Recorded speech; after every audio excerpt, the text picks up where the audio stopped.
Hey, welcome in, folks. This is Babbaginator. We're on about half an hour later than usual, but hey, we're on tonight. Wasn't certain we'd make it, but we ended up having time to do this. And I'm not totally exhausted, so let's go ahead. Let's make it work. Okay, I believe we still have some stuff to...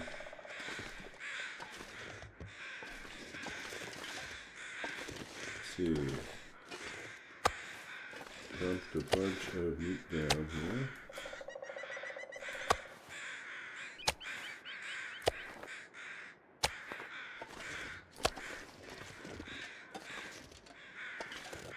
Let's go ahead and grab ourselves more. What do we got over here?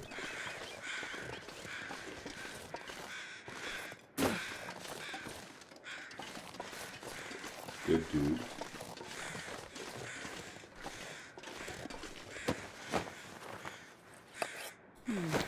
Okay. I'm gonna take that.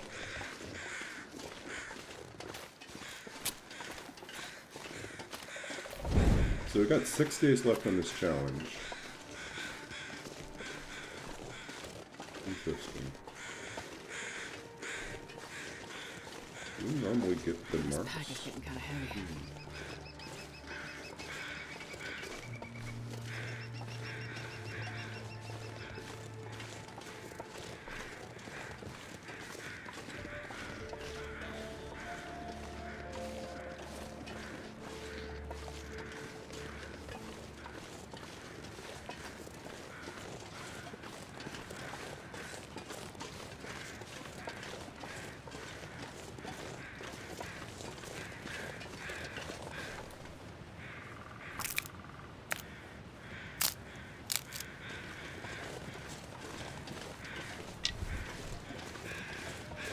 Okay, we're doing a challenge called You Know Nothing, which basically is we have a survival code that has been randomly generated. So we don't know anything about what the custom settings are that we're playing with, other than it's somewhere between Stalker and Interloper. So.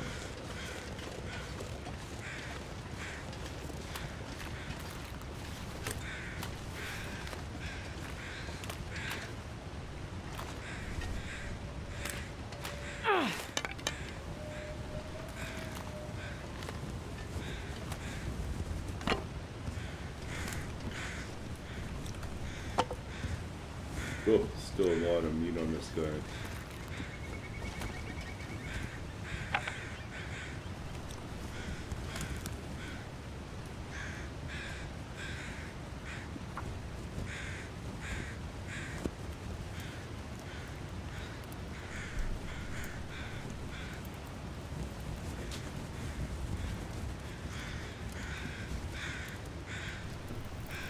Hey, welcome in.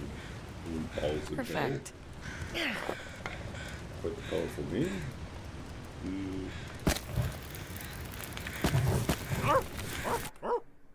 Let's see here. EG, thanks for the sub. 1, 2, buckle my deerskin boots. 3, 4, beat Timberwolf to the door. 5, 6, I'm all out of sticks. 7, 8, look at the low condition food I ate. 9, 10, when Baba dies, he'll do it all over again. Yes. And Tormuse with the raid. I'm just sitting here for a few minutes, and all of a sudden we've got all sorts of family showing up. Okay, welcome in. Let's see, we'll give a shout out to Tormuse.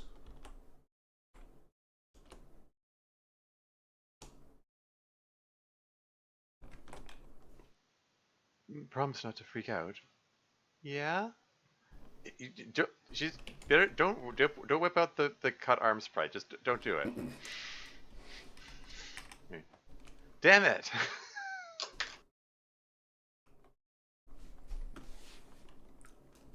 Ustream, holy balls.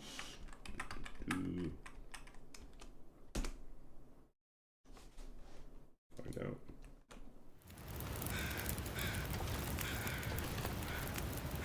Okay. we got partway through harvesting this before the blizzard set in and we had to go back to the shelter. But yeah, we just got 6 days left on this run.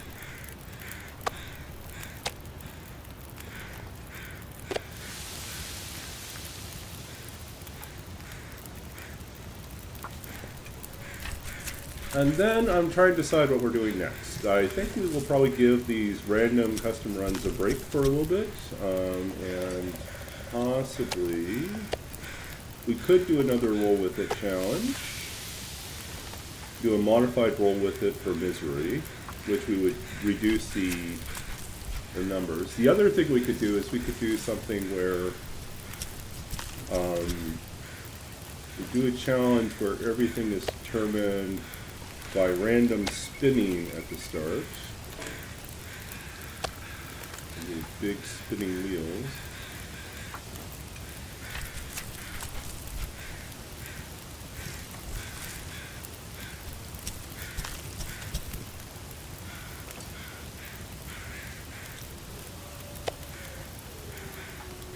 Yeah, the hitbox on the carcass sometimes slides, and one solution is that you take a lit torch and throw it at the carcass, and then magically you'll be able to interact with the carcass again.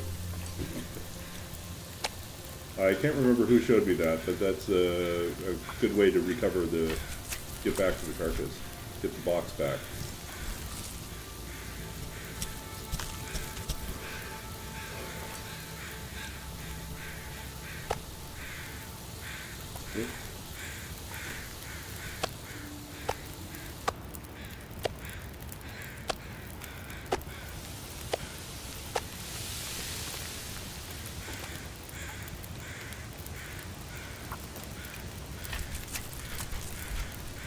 Yeah, it's a weird little trick. Now, someone just told me, I don't know, I saw someone say this on stream, and I haven't tested it myself, but apparently it is possible, if you position yourself right, to, so like, right now we have a situation here where we found the deer target. So the hitbox is not really where we're expecting it. I could take a lit torch and just throw it at it, and it would make it easier to hit the deer again. But yeah, apparently someone was saying you can drop stuff off the edge of a cliff if you position yourself right. So when you drop stuff out of your inventory, it would fall off of the cliff. It's like, what? It's like, okay, so this is our problem, right? Where our deer carcass box is all over the place. We could take a torch.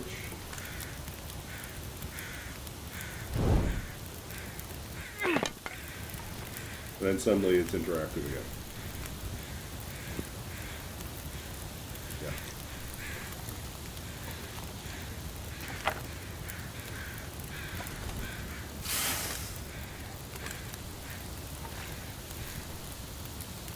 Yeah. Ah. But we wandered way too long and we lost the box again, so now it's way over here in the wrong spot. Yeah.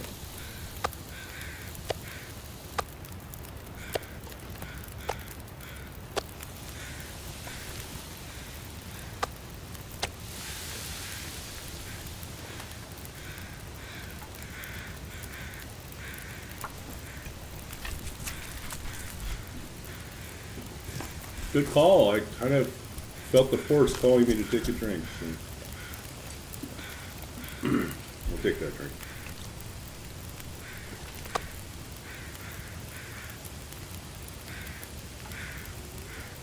Yep. Astrid only notices the feet, apparently. This condition, all she pays attention to are the pretty shoes that the buck is wearing, the stag.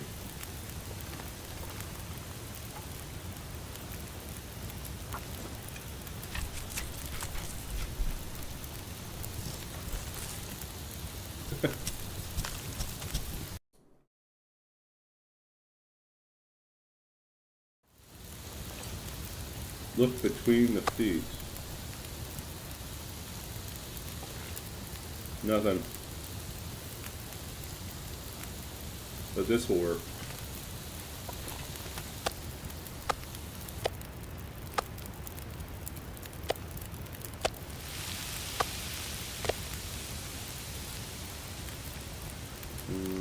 This way, this way.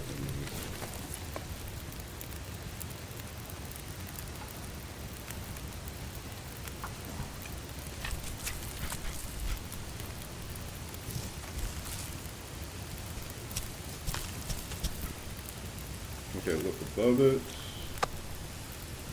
So we're between the feet. There is no deer. Magically, there is no deer. Unless you check out the feet over here.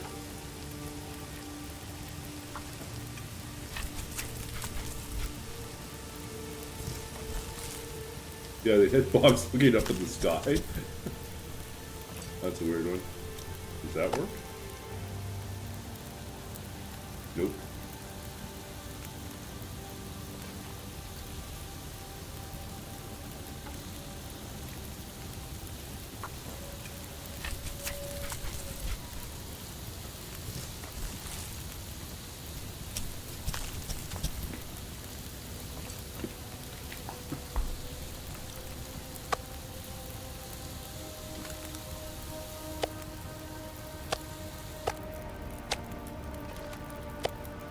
So I just spent most of the day at the Vancouver Word Fest.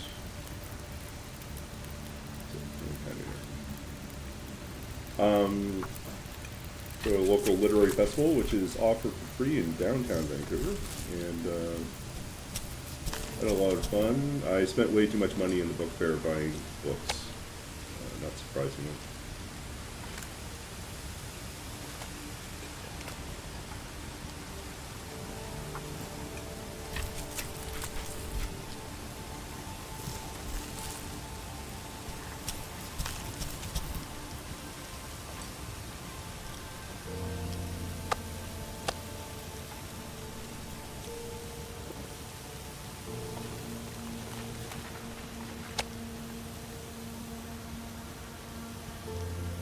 Yep.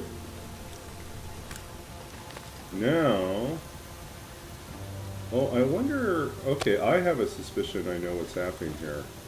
I think the campfire box is pushing the other box. Interesting.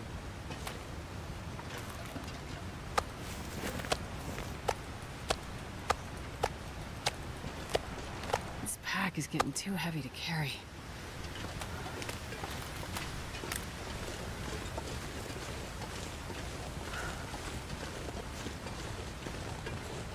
Do I need a new shelf for all my books? Not quite yet. Most of what I bought were chapbooks. Chapbooks are pamphlet-sized books. So I bought 6 chapbooks. Well, actually, I was given two. I was given 2 of them. So I really bought 4 chapbooks, and 3 of them came at a deal. But these were art quality chapbooks, so they're actually expensive. Like I would say, as expensive as a paperback. So, well, expensive as a new, yeah. So basically, I spent $50 on 2010, $50 in chapbooks. Then I bought another chapbook at another. No, I bought 2 chapbooks there. No, that's where I bought the 50. Where did I buy the other one? Don't remember. Ended up, oh no, 2 were given to me. I bought 4. I can't remember where I bought one of them.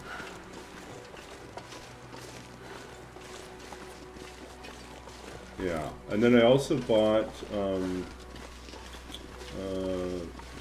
college on Vancouver Island that runs a series where they invite well-established, famous writers to give a lecture, and then they publish the lecture as an essay in a small book format, which is beautifully done in letterpress, and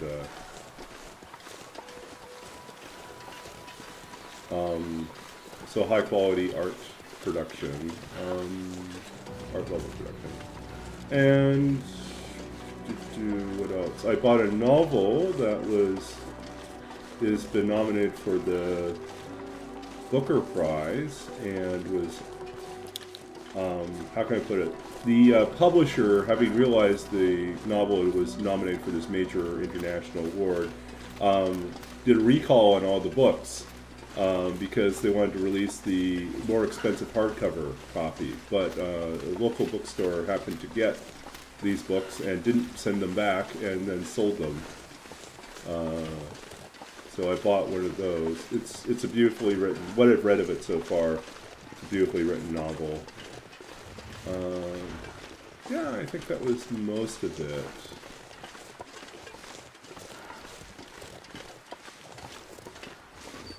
A lot of poetry at the end of the day.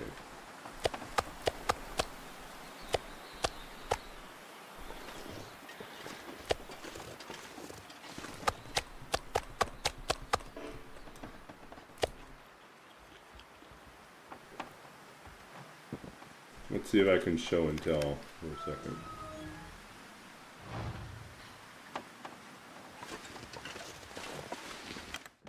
Hold on a second. Let's see if I wonder if I can drop any of this.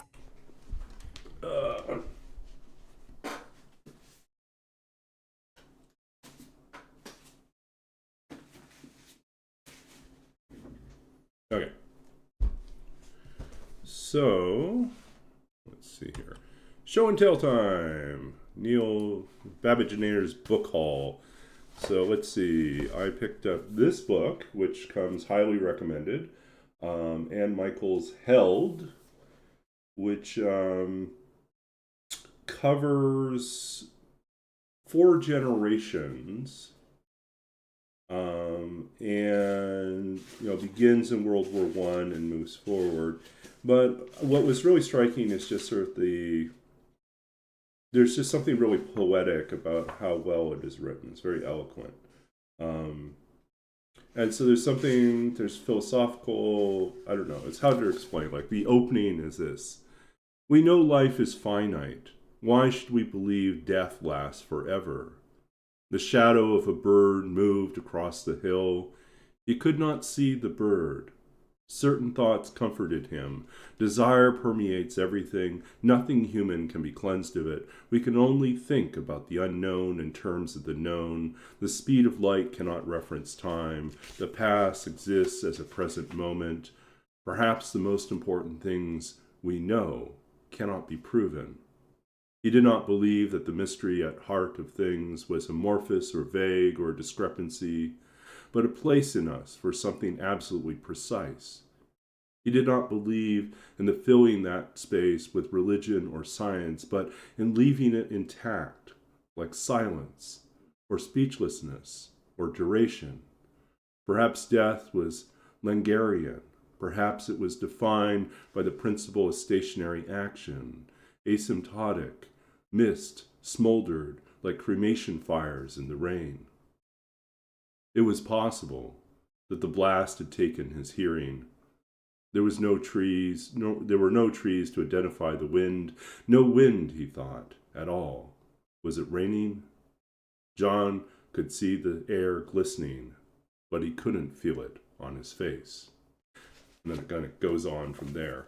So that it's very beautifully written, very compelling. I'm excited to read it. It was recommended to me by a local writer of fairly substantial reputation, and who I happened to run into, and he just said, like, this is the book. If you can get it, buy it now. And so I did. And then I went to a panel event on chapbooks, the publishing of chapbooks. And so there were a number of poets that were reading there, and I ended up getting their books, all but one. The one person I didn't get their book. Nothing against them, I just didn't get a chance to get the book. So the panel host, or the moderator, Kevin, Gary, John, Spence, apparently needs 4 names. But the book's called Hymned Data, Poems from an Incomplete August, and is a AI aided poetry collection, but artfully done. And so these chapbooks are beautifully rendered. Here, this one has so this cover piece here slides off. The inside of the book has these beautiful end papers, and if you look closely, it's in binary. And then, it's a series of poems, some of them in different forms, that the raw material for the poem comes from dialogue or questions back and forth with ChatGPT, and then repurposed and reshaped into poems. So that's this one. I talked to the guy, and we were quite excited. He was very interested in my book, In Babbage's Dream, so I ended up trading him a copy for this one. So that was that. Then I had met in the lunchroom. There's a green room for presenters, and I was there not as a presenter but as a tabler. I was helping out with one of the tables, and so they said, yeah, you can go and grab grab a drink, grab snacks from the green room where the presenters hang out. And I went and I hung out there at one point, and I ended up talking to a couple writers that were sitting at one of the tables, and one of them was about to present at the chapbook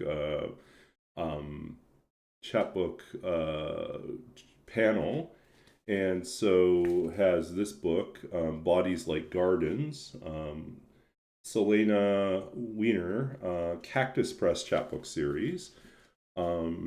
And so I had a chance to, she's doing work in her PhD right now on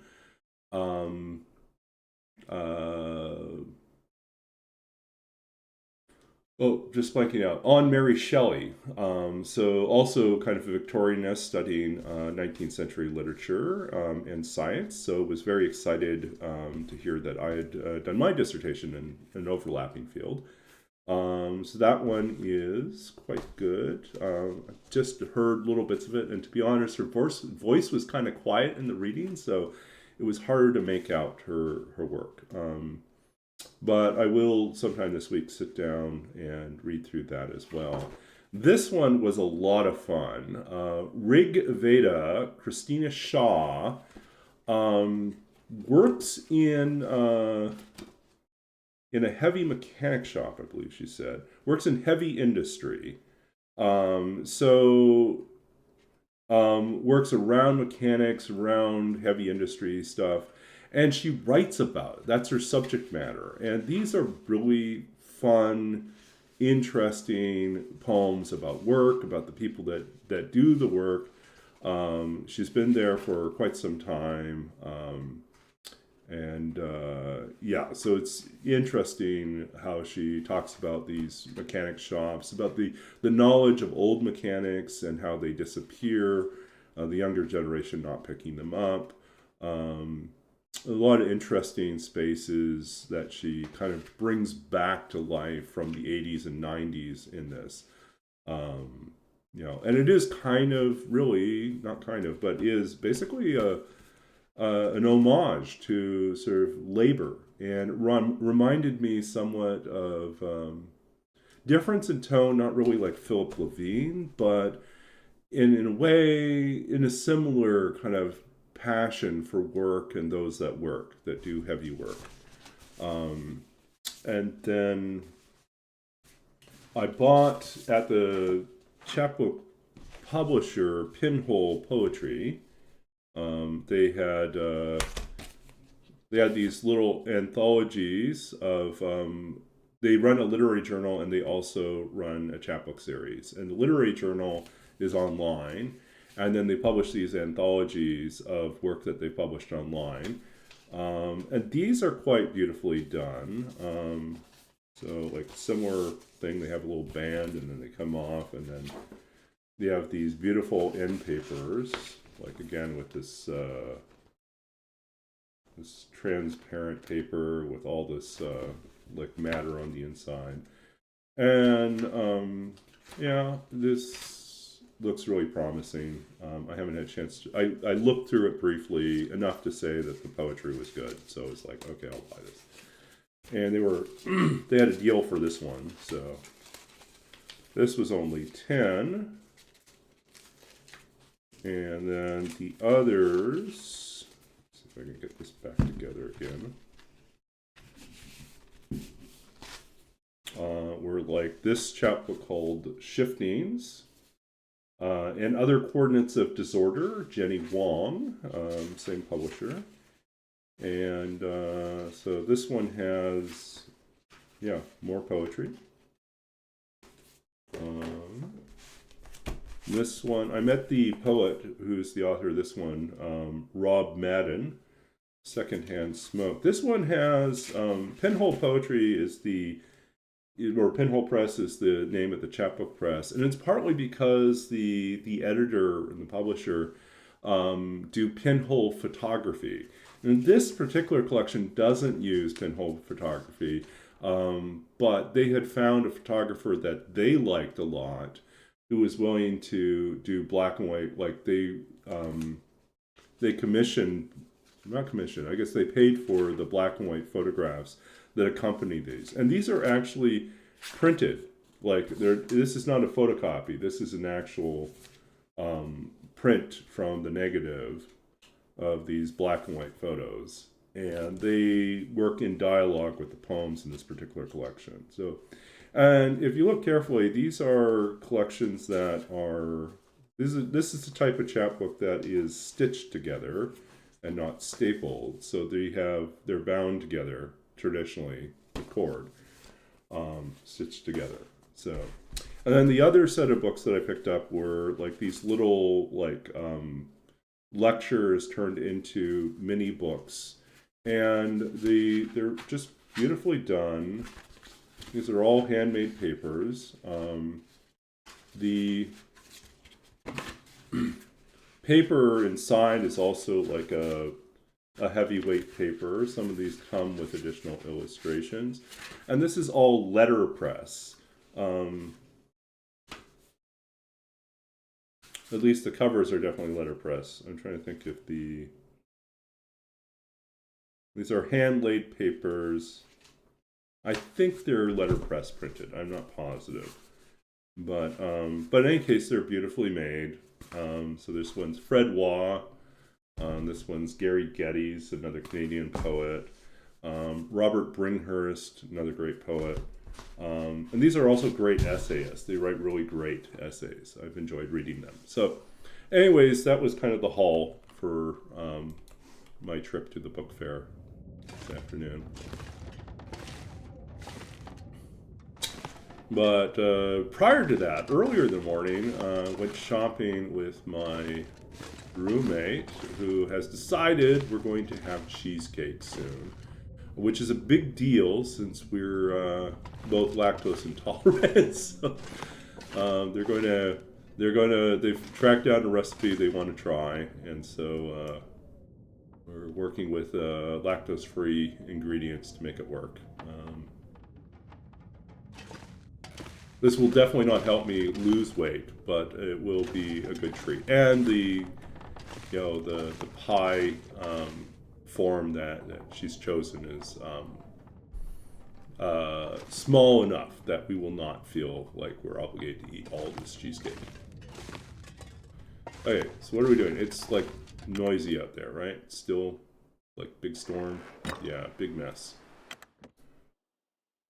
Yeah.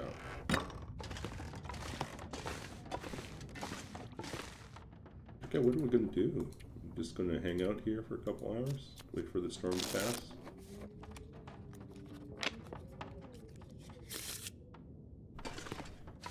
I really want to go and cross the bridge, right? And I always forget there's a bunker up there to check out.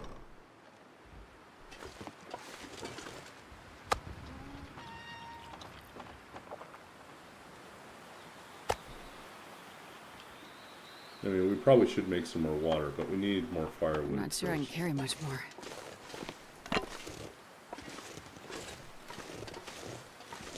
Anything we can break down for firewood? Oh, look at that. Like stone.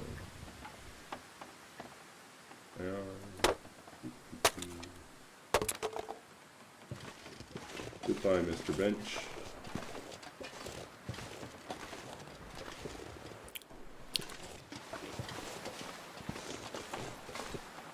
Oh, there's wire back here. Oh, I know what we should do. We should go make some arrows.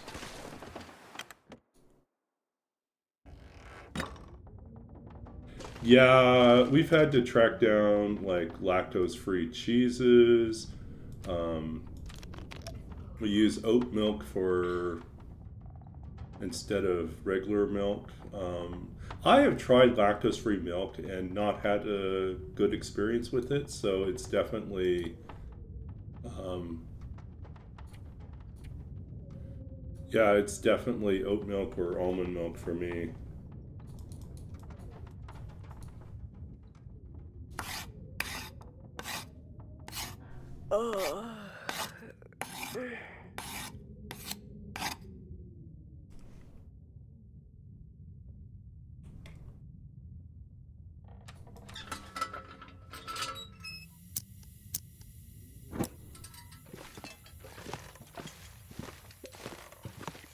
This pack is getting kind of heavy.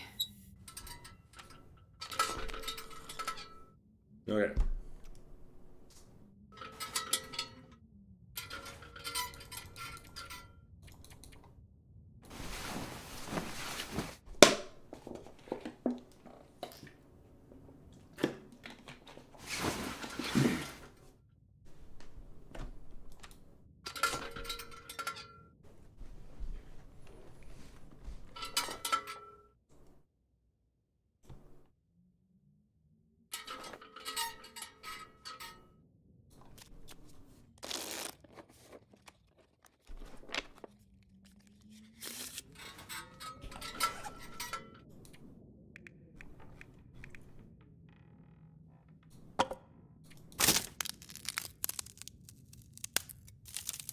Yeah, I have gone through periods of time where I was fine with lactose and other times in which I was definitely not. I'm definitely in the definitely not section right now, which is not fun.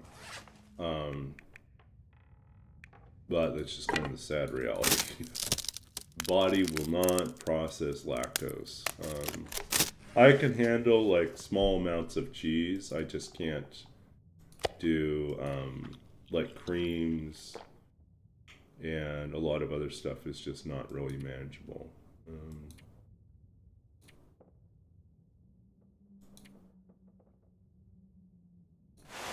can break this down.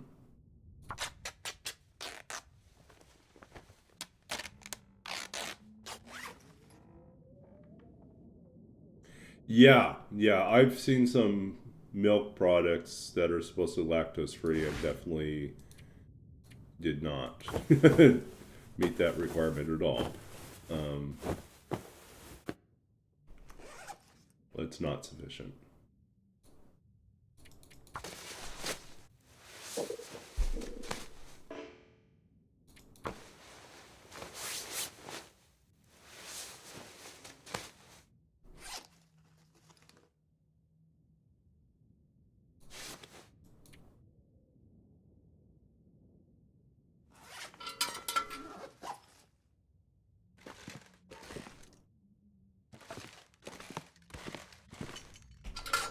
How are tools doing? 77.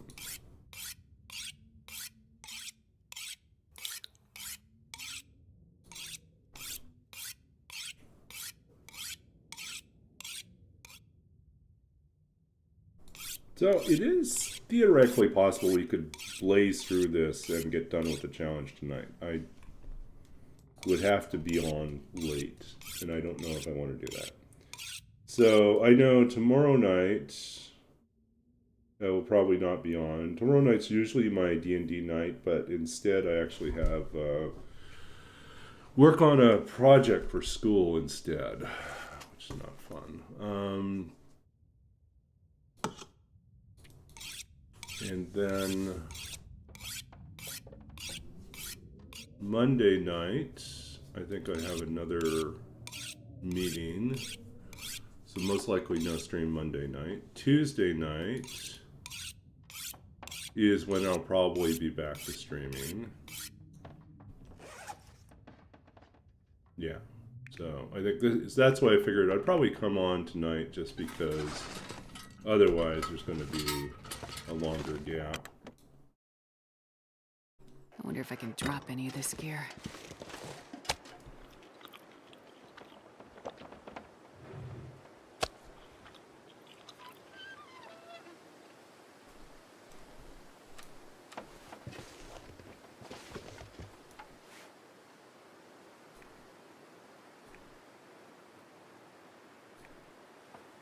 Let's use the fuel.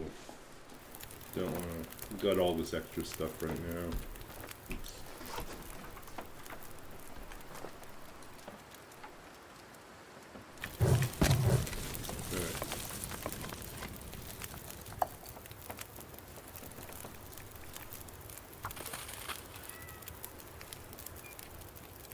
Some water going.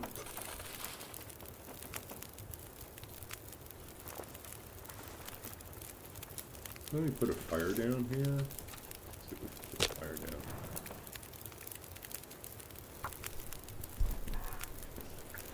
Please mind the gap. Bing bong. Come on, little fire. Come on.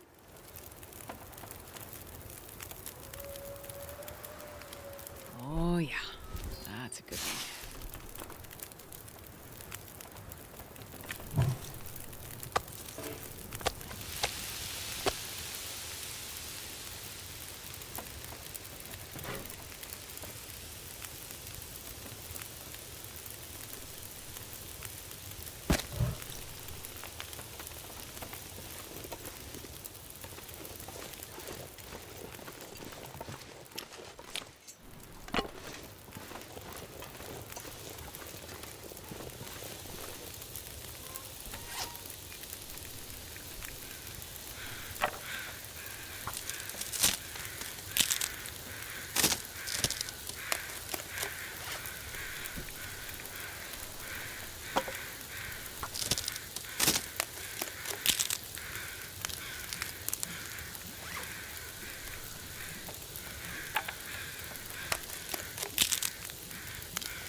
He's napped again.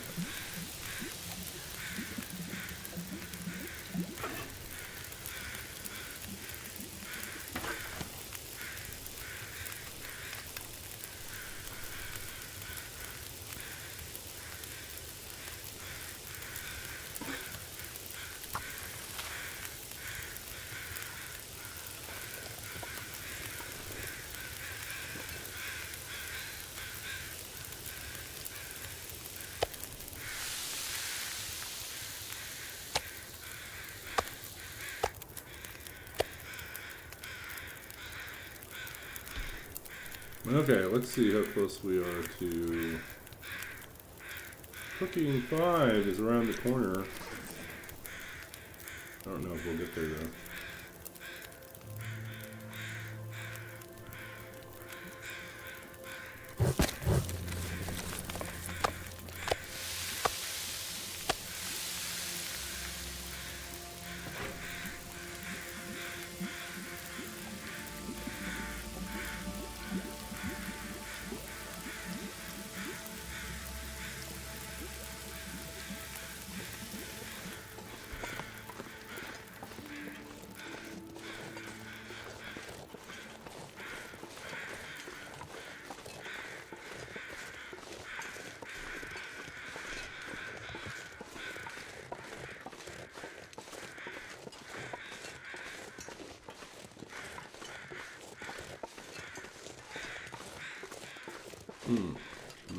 sticks.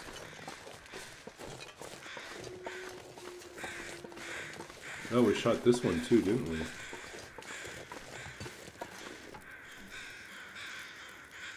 This guy still has meat on him. Forgot we kept leaving all these dead deer all over the place. Oops.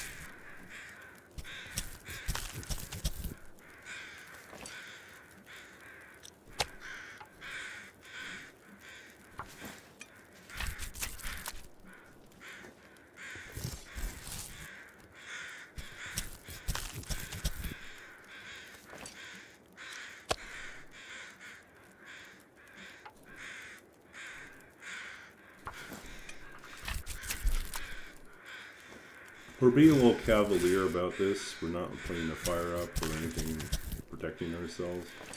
Mainly because we already killed the wolves in the area, so.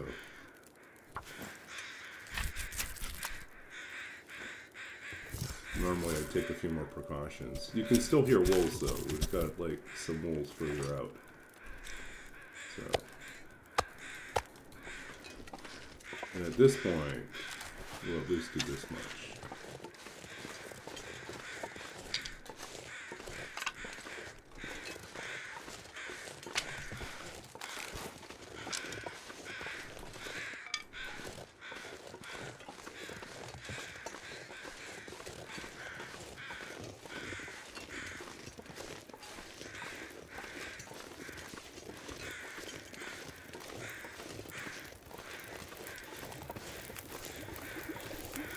I'm not sure I can carry much more.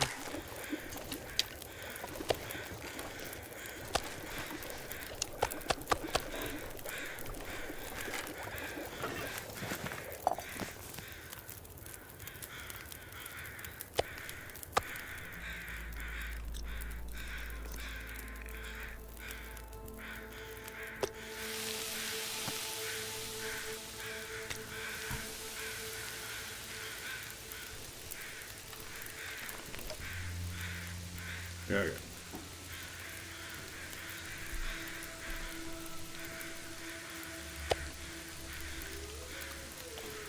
I think what we could offer you out of these 2 books that we picked up.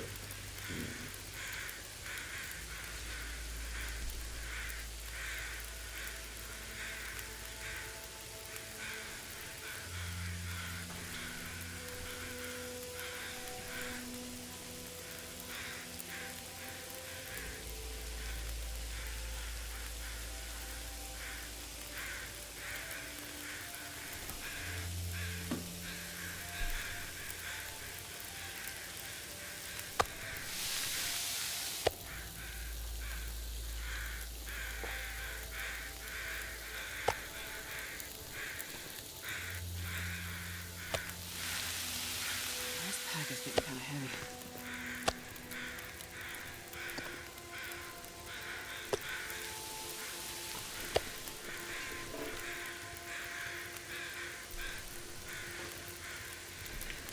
How are we doing? Still a long ways off.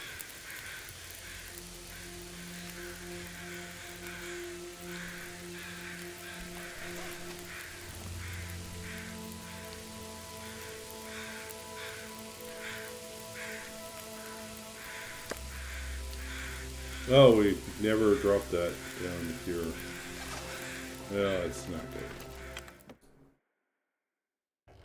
good. Wander around with a rabbit hide.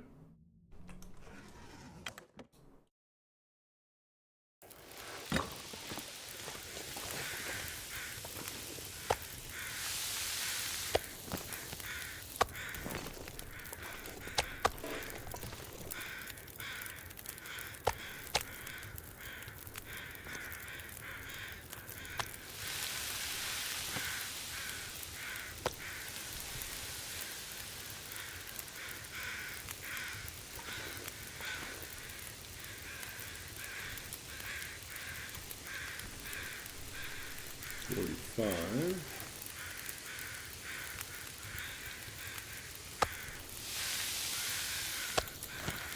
wonder if I can drop any of this gear.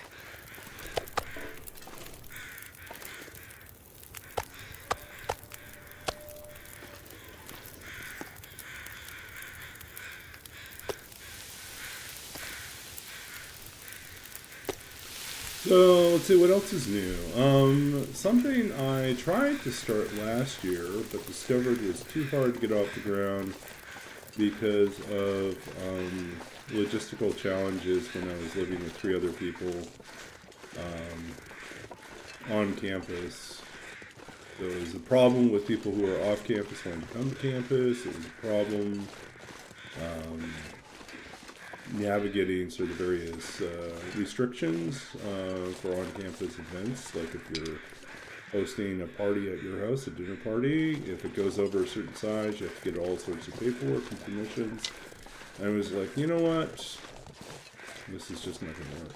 So I finally have been able to resurrect my old idea of doing poetry potluck, which is basically a small dinner party of 4 to 6 people, where you invite people to come over and they bring a dish and they bring a poem to share, which could be one of theirs or could be someone they like, and we just eat good food and talk a lot for a couple hours, and then at the end of the evening we pull out the poems and we just go around and share the poems that we like. And it's not a workshop or critique section. It is just simply an opportunity to enjoy poetry and good conversation. So anyways, since I now live off campus and I have a roommate that is actually a fan of this, we decided that we would try again and put the call out, and it looks like we have enough people, so we are looking forward on the 12th hosting our first poetry potluck.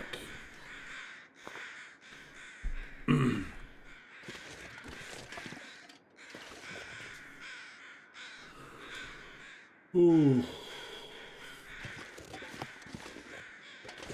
Go forward or not?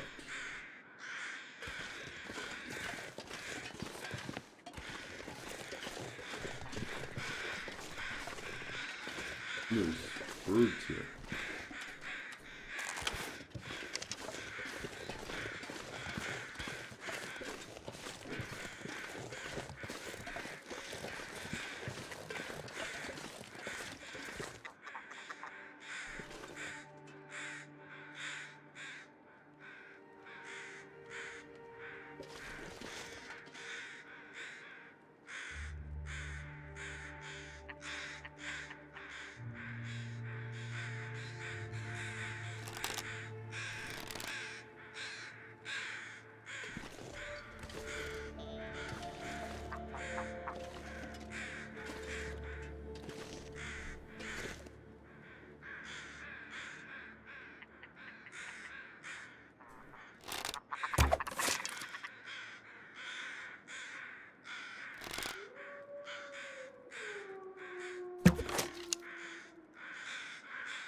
Haha! Took them all down. What are we saying at right now? We are at archery 3, almost 4. That's some fine shooting, I have to say. I am usually not... Well, I can be this good, but usually I don't get all of them. That's just wild. I just took them all down. That, my friends, is definitely clippable. I just massacred a whole flock.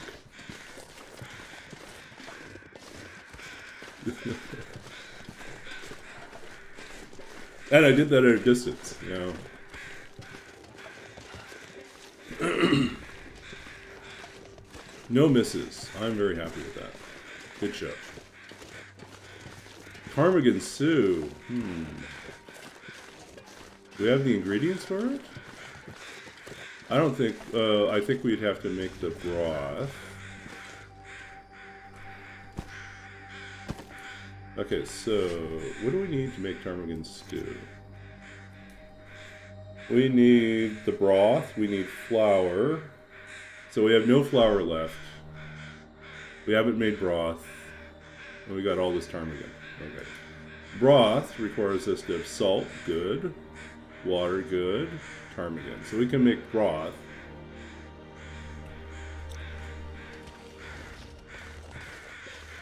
Let's just pop it inside. Well, actually, we don't even have to.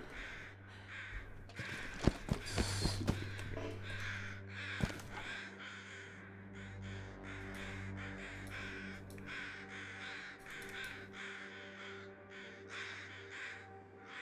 I'm just going to go ahead and chop up all the ptarmigan.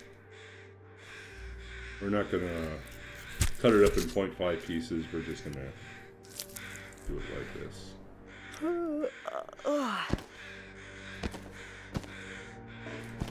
Oops.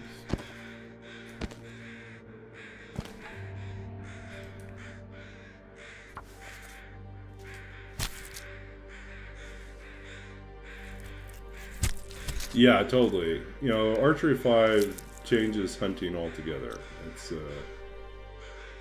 such a different experience.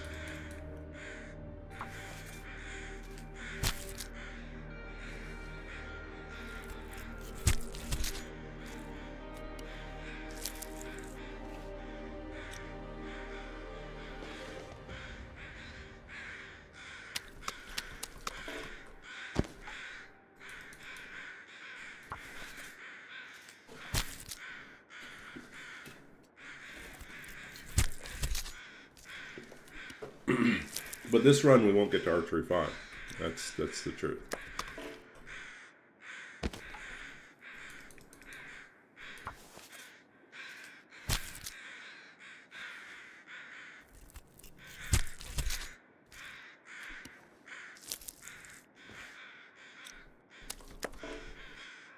Okay, do we have enough firewood? 11 sticks. Let's see if we can get some more firewood.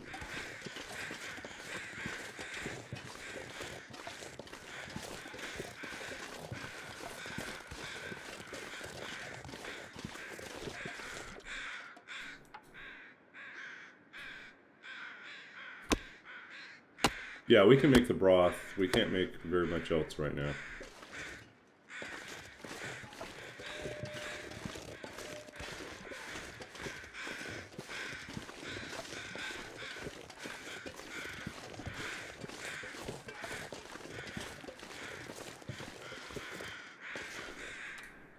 Okay, we probably can even do this with our maglines. Yes, we can.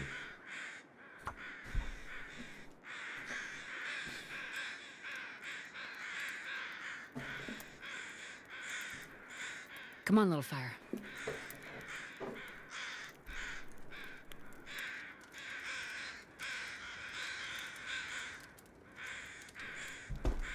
So yeah, this upcoming poetry potluck is going to be a mixture of, there's at least one person that's coming from my program, but in the PhD part of it.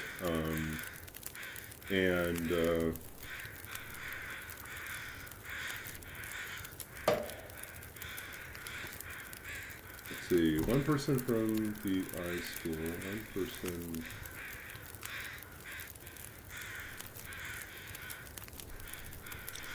Oh, we left all the meat behind.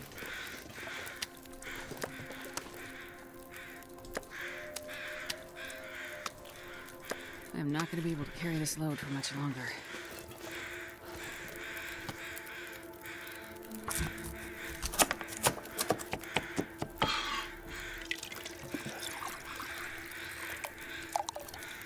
Did I make broth in this? No.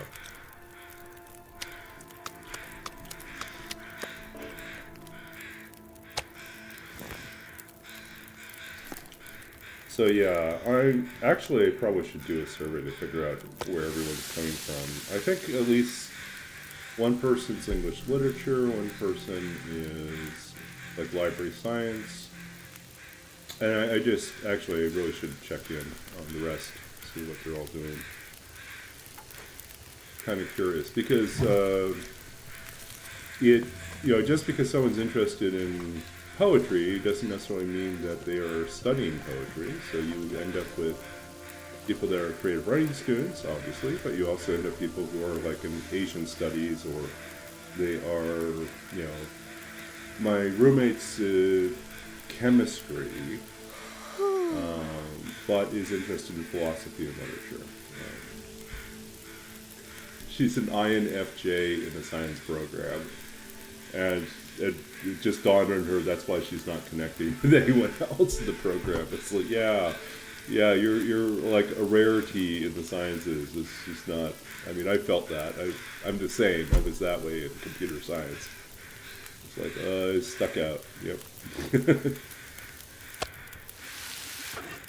Oops.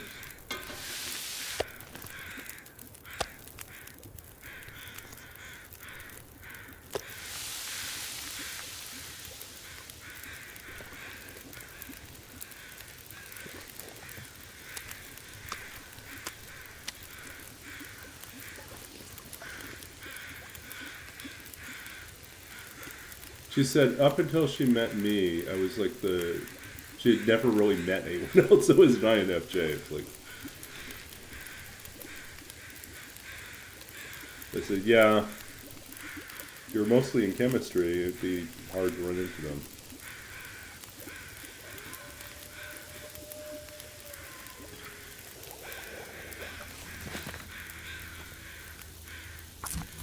No broth. But on the other hand, like in library science, it's like really commonplace. You know, poetry, library science, yeah, you're going to find people who are INFJs.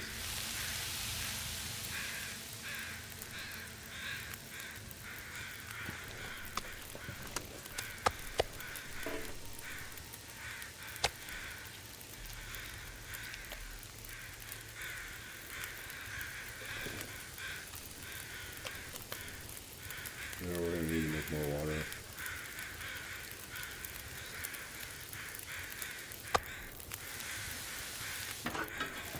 I'm not sure I can carry much more.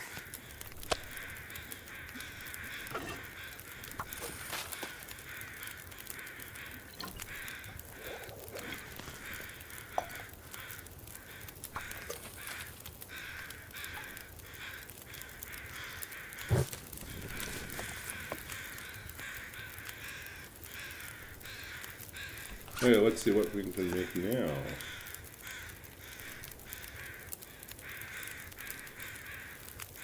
No flour. Feels like night is coming.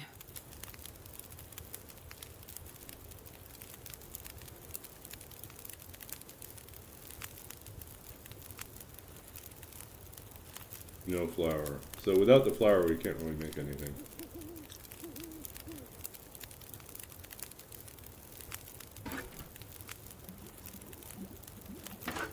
I'm getting tired.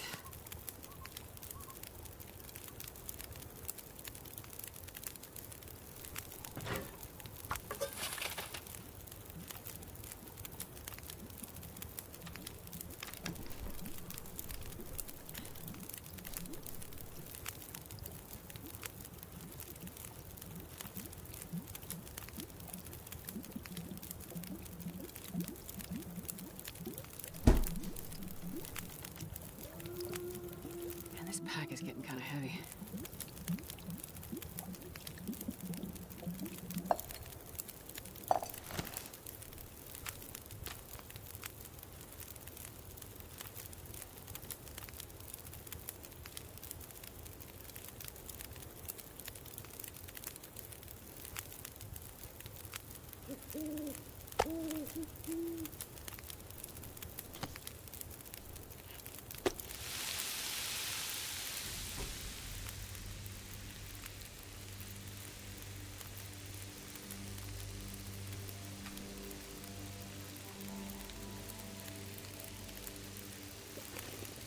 We don't need to carry around this dangerous food poisoning thing.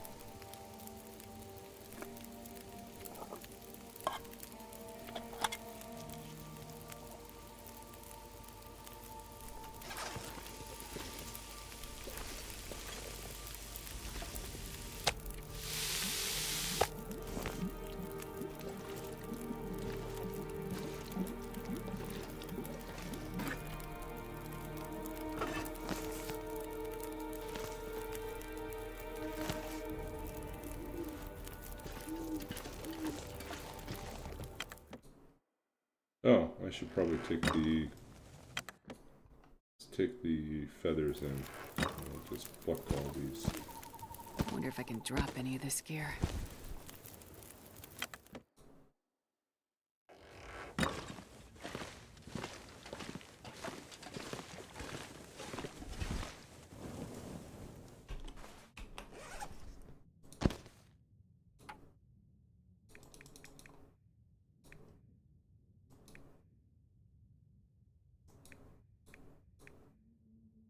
So this is 224, this is 224 by hand.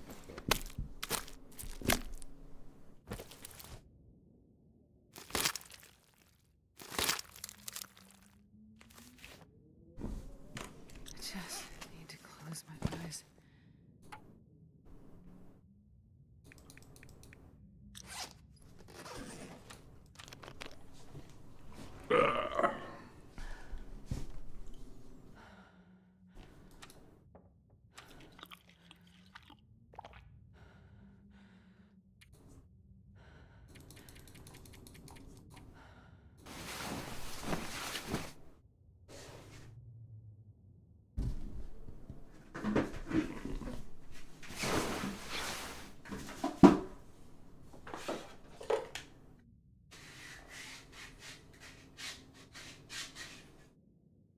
Okay.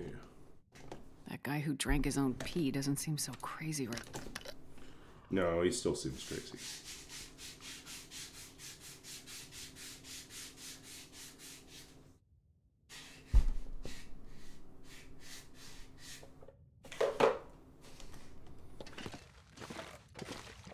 I'm not sure I can carry much more. 46.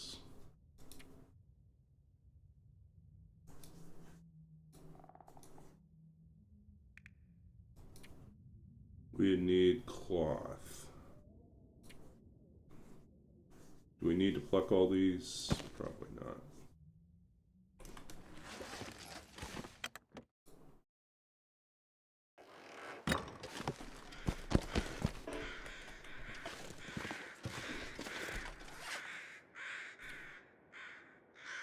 Yeah, we have plenty of feathers now.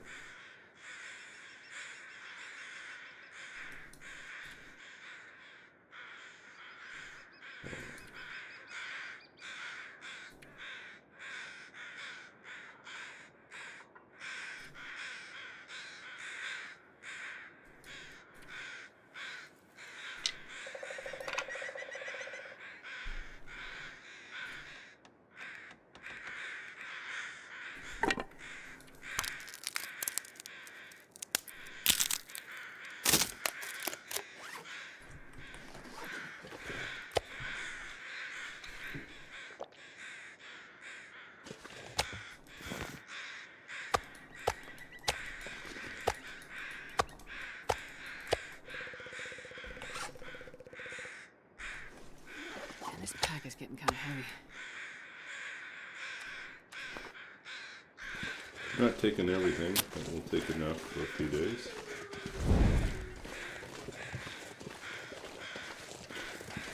Our goal is not to take it too far, we're just going to leave it by the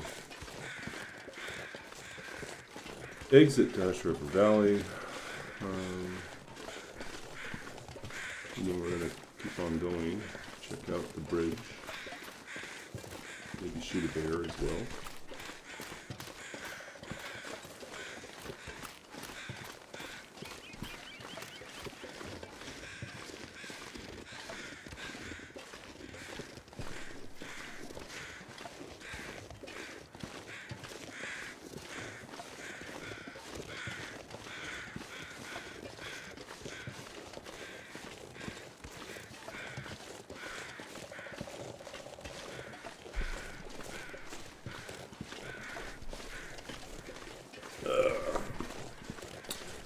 Yeah, we're definitely hitting the part of the semester where all the assignments are starting to creep up. Not exactly thrilled about that. I think I'm going to have to buckle down this coming week and start not just working on the assignments that are due right away, but working on the next set of assignments This and try bag to is get them getting too done heavy to carry. ahead of time to make my life a little bit simpler. Then I won't have to. There's a number of things which are just like response papers. So you'll read some essays, read some, or like consider this particular scenario and write about this. And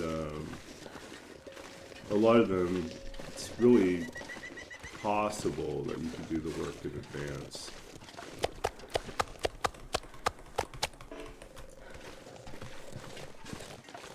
So I'm thinking that's what I should do, is I should pick a couple days and just buckle down and try to crank through as much as I can.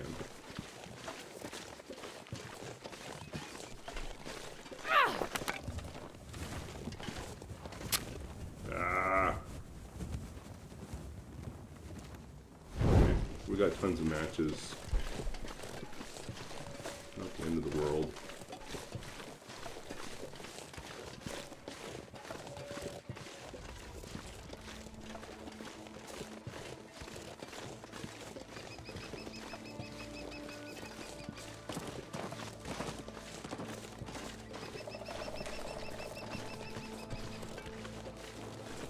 But yeah, I think I just want to do that. I want to crank through a bunch of stuff, get it all done early, give myself the more time to enjoy like my semester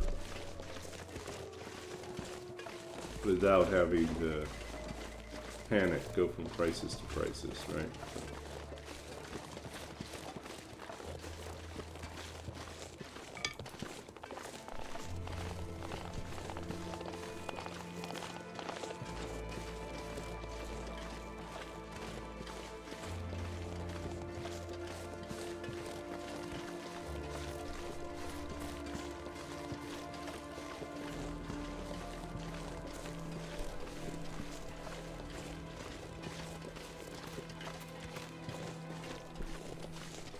So I think what that translates to then is that there might be,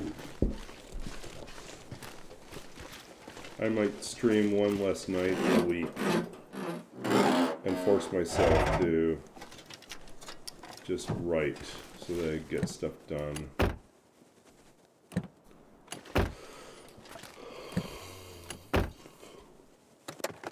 I mean, technically I have like plenty of days where I'm not in class. It's just that I work through those days. So I do want to make money. So that means that working on homework stuff has to happen sometime outside of class and outside of my work schedule, which then basically translates to a smaller number of hours to work with. Or I have to occasionally sacrifice work hours to get other work done.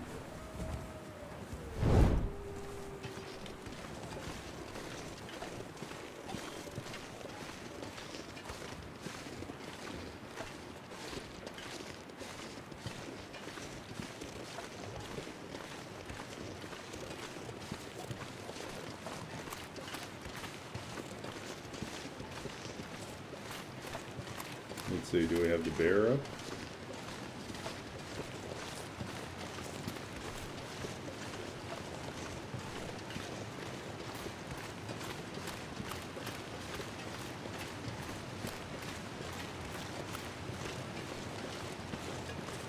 There's the bear way down there.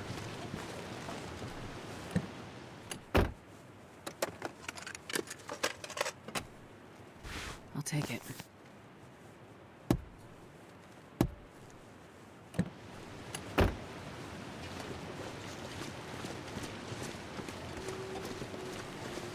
Where are you, bear?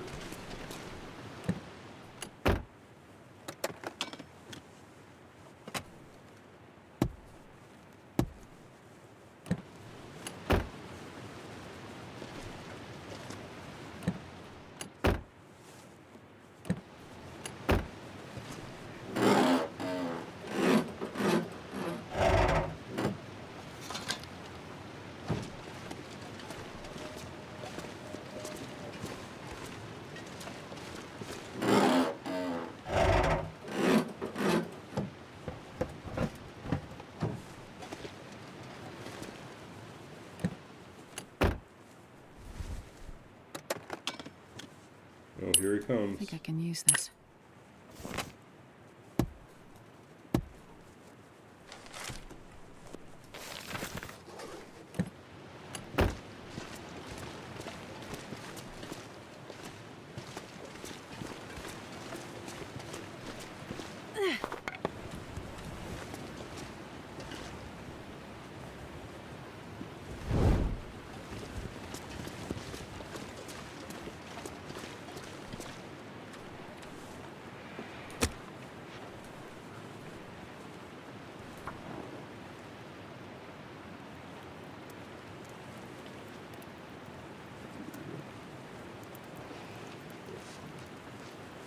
Come on, little fire.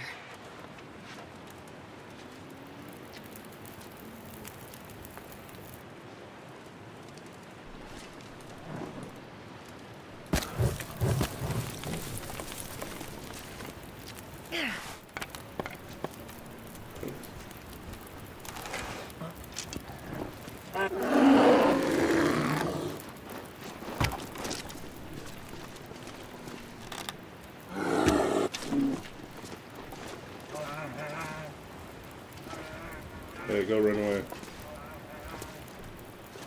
Would have been nice if we had taken him down, but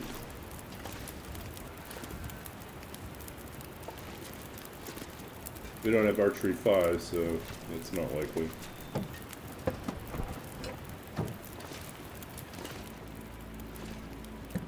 He might come back.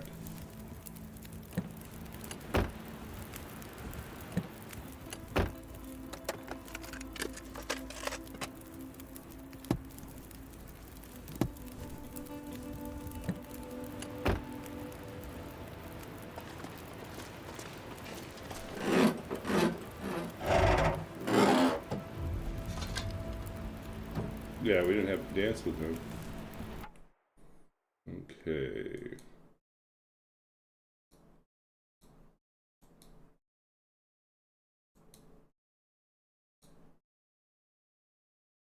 Just getting rid of bots.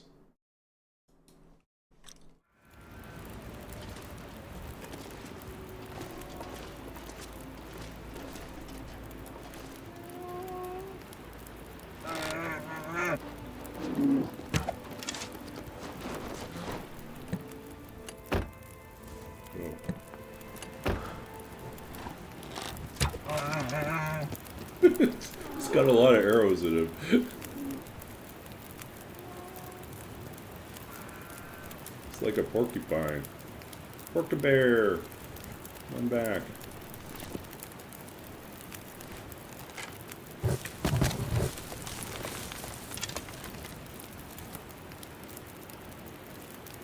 Yeah, they flag bots right away, and then they give you the option to, well, then they make it easier to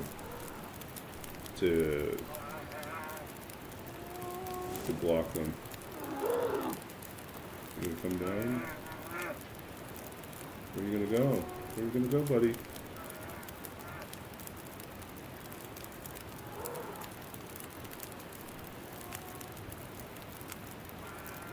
I think it's 4, yeah.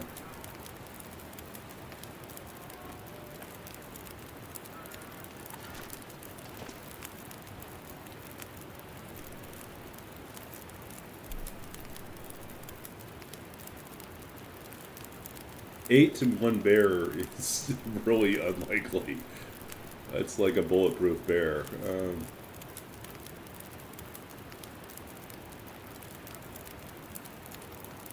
Coming back, buddy?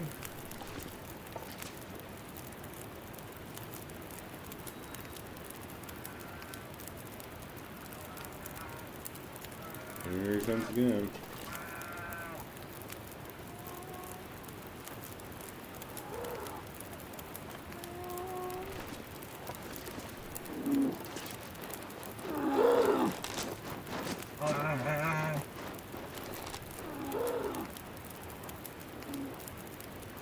This is bouncing off of everything.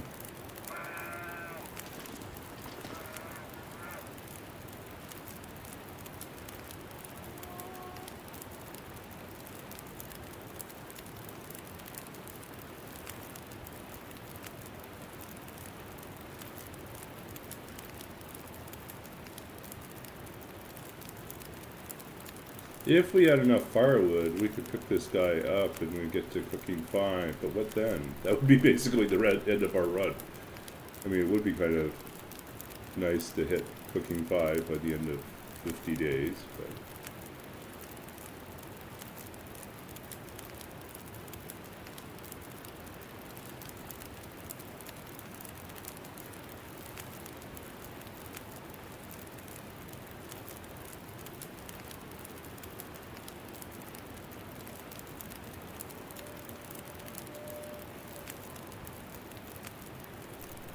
Is he still out there? Did he die?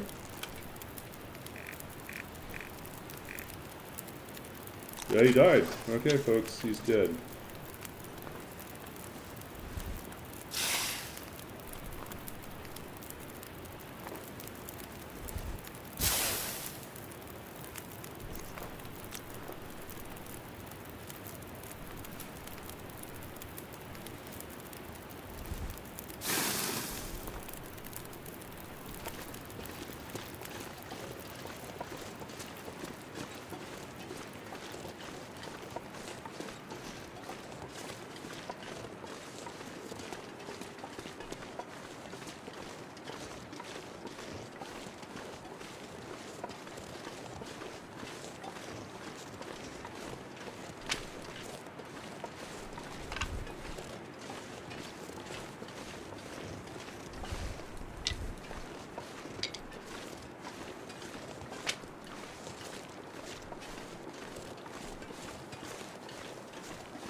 Where'd you die, buddy?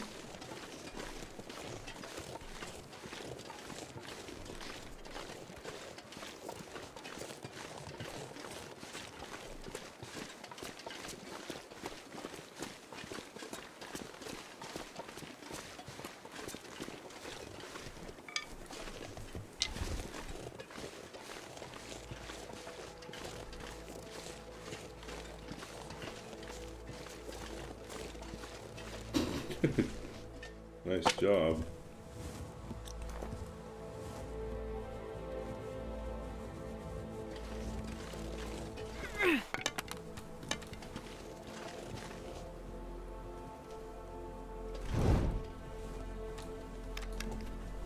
Okay, let's see what we got here. Let's see if we can find some firewood here.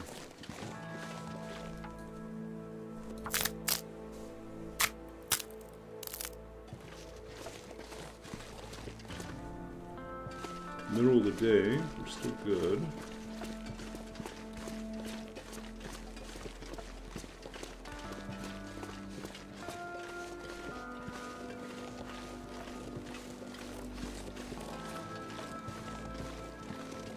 Should we come back for him? Maybe we'll let him freeze up and then quarter him.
We're going to see if we can find some coal up here. Honestly, I almost never come up here, so I always forget what's in the cave.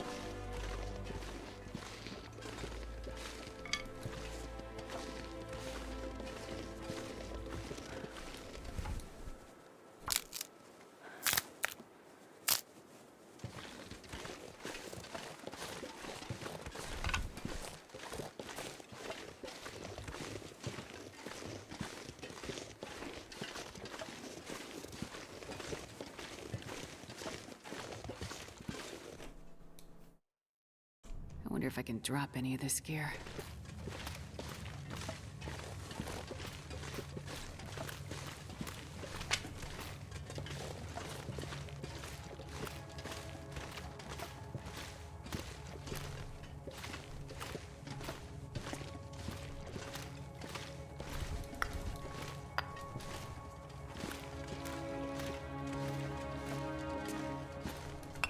Yeah, I definitely believe you could micro cook up to level 5. But honestly, it's not that pressing that we get cooking 5, since we're going to be done just in a few days, so. Oh, let's see what we got here. Firewood.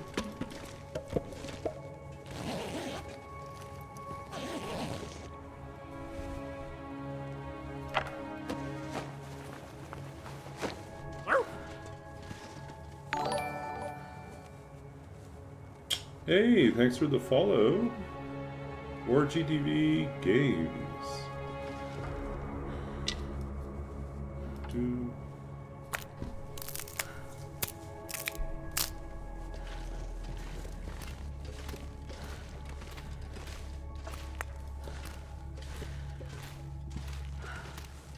I can barely walk with this much gear. Yeah, don't complain too much.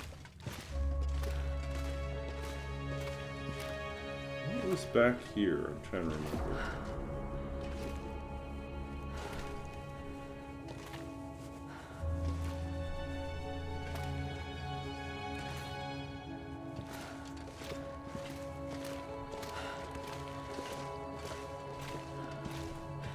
Oh, it comes out on the other side, that's right.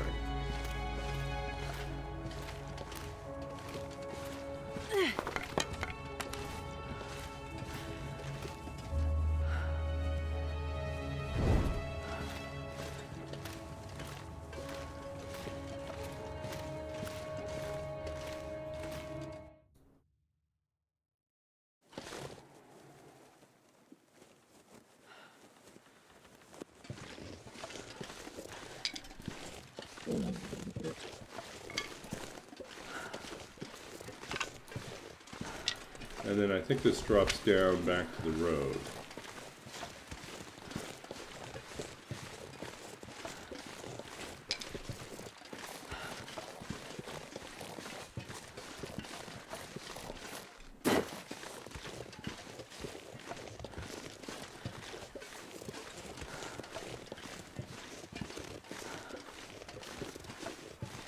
I'm not gonna be able to carry this load for much longer.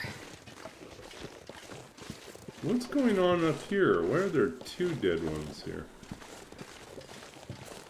Oh, in a bunker. Wow.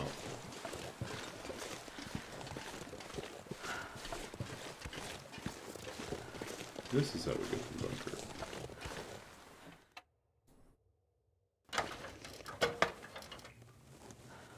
This bunker is not stocked.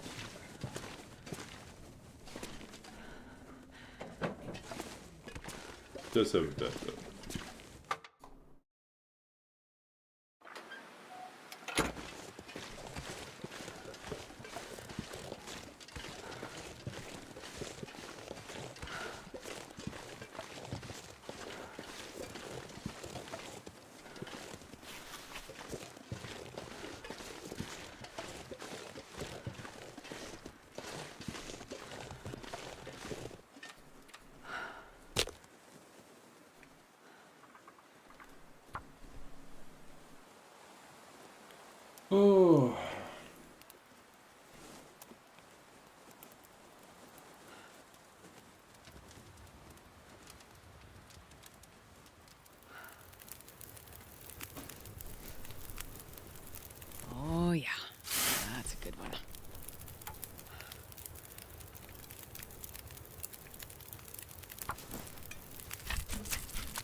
We could always harvest up the bear, but at the end of the day, we don't have cooking 5. This pack is getting too heavy to carry. So most of it we won't be able to eat.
Look at all these feathers.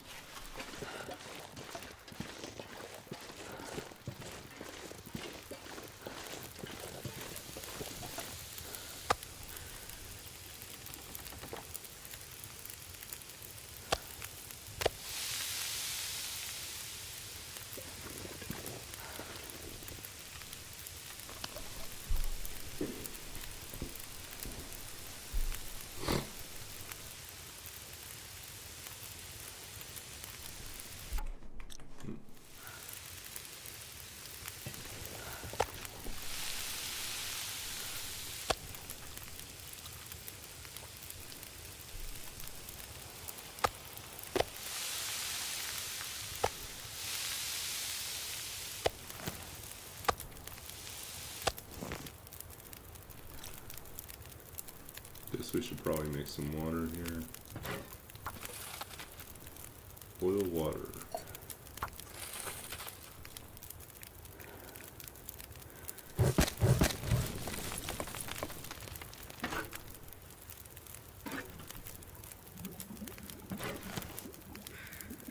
I can barely walk with this much gear.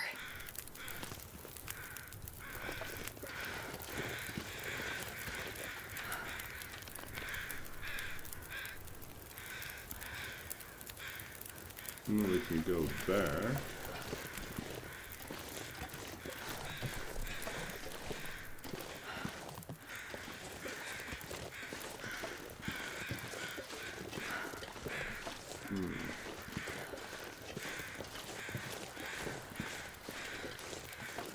I think we work our way backwards back to the entrance, and then we'll use our bedroll.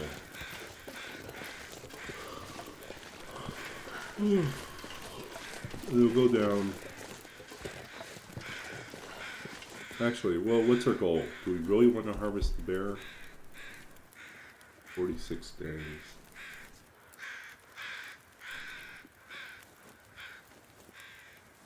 We'd probably get to cooking 5, then we would have no problems whatsoever living off of whatever we find.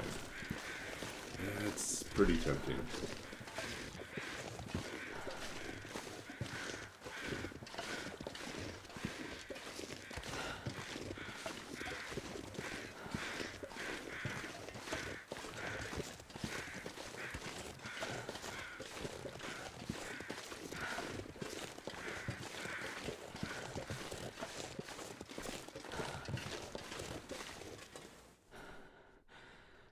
I'm not going to be able to carry this load for much longer.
Oh, we missed this guy.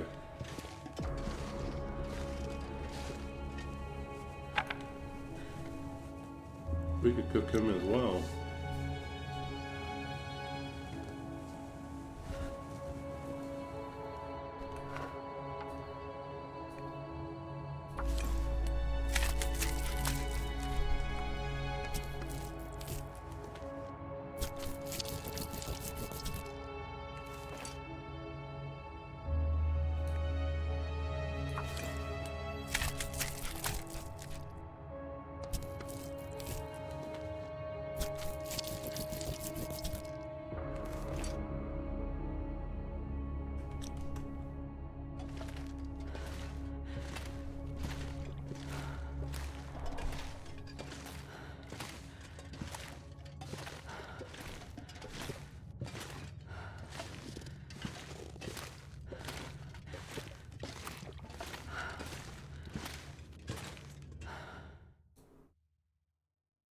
This pack is getting too heavy to carry.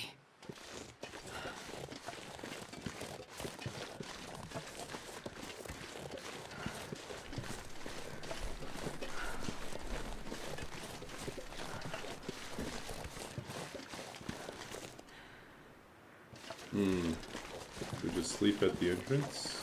Maybe we'll go back and cook up the wolves and then sleep it. Cook up the wolf steak and then sleep inside. In the morning, go down, harvest the bear, and cook the bear. Then we'll get to cooking 5, and then it won't matter what we face when we get to HRV.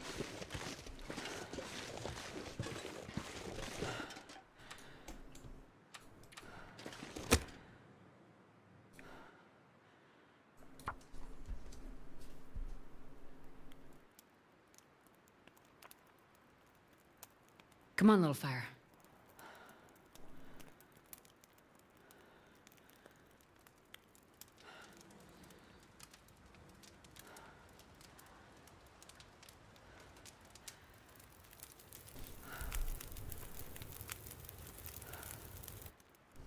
Perfect.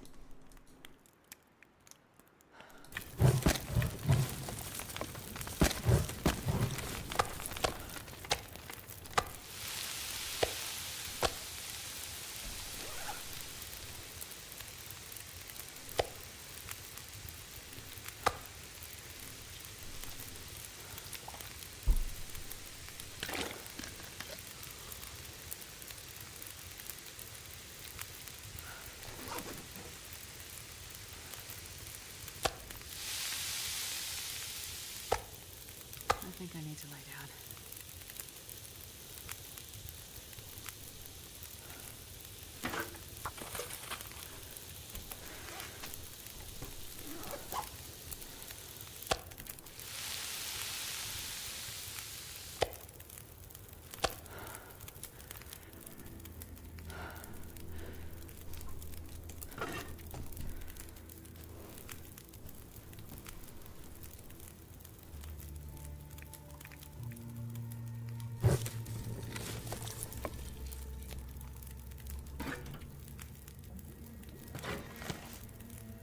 Barely walk with this much gear.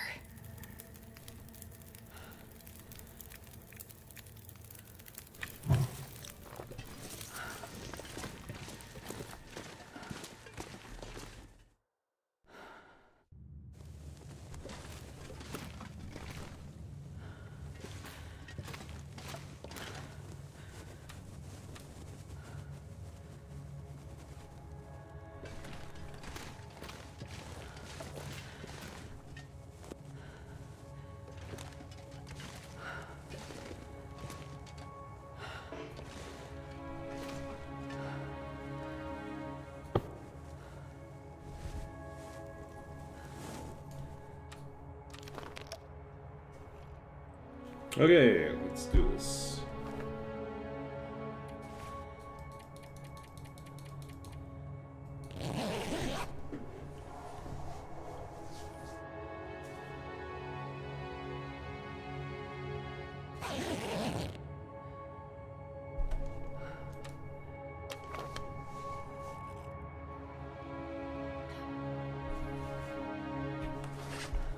57.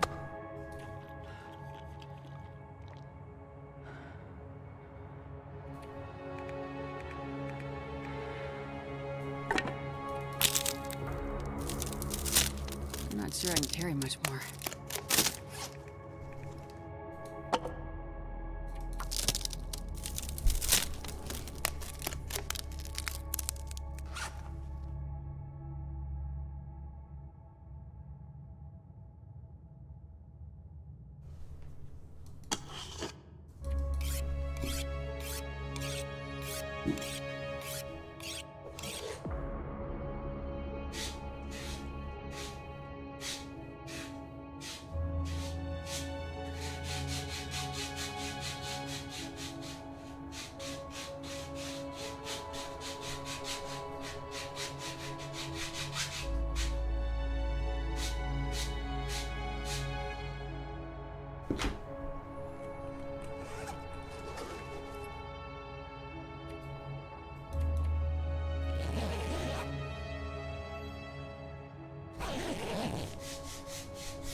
Okay, should be almost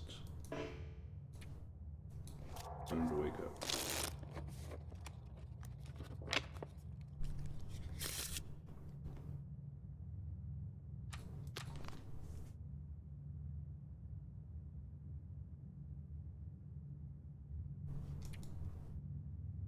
I'm not gonna be able to carry this load for much longer.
This pack is getting too heavy to carry.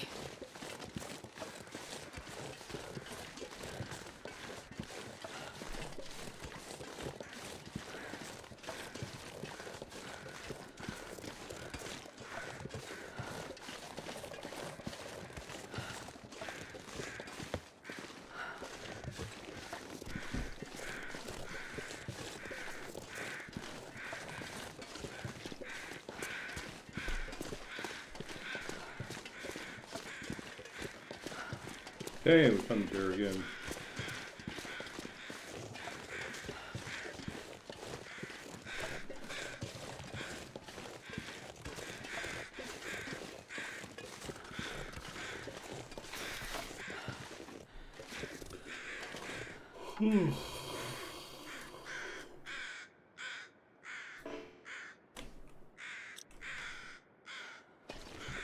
We should have quartered it when it was still warm.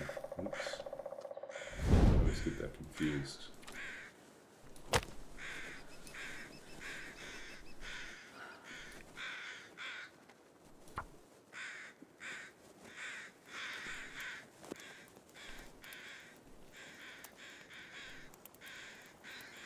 Come on, little fire.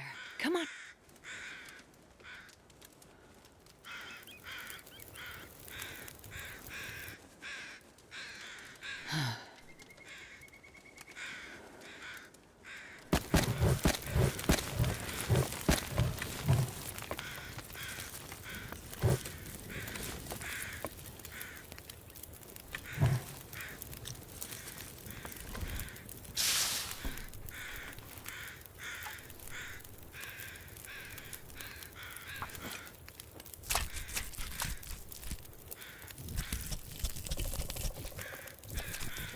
What a big mouth you have, Mr. Grizzly.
Hey, fair to you. Welcome in.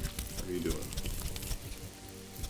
If you're new to this channel, or it's been a while, we're in the middle of a challenge called You Know Nothing, Astrid, in which we we start a custom run in which we get a code, a survival code that is from a completely randomized custom run.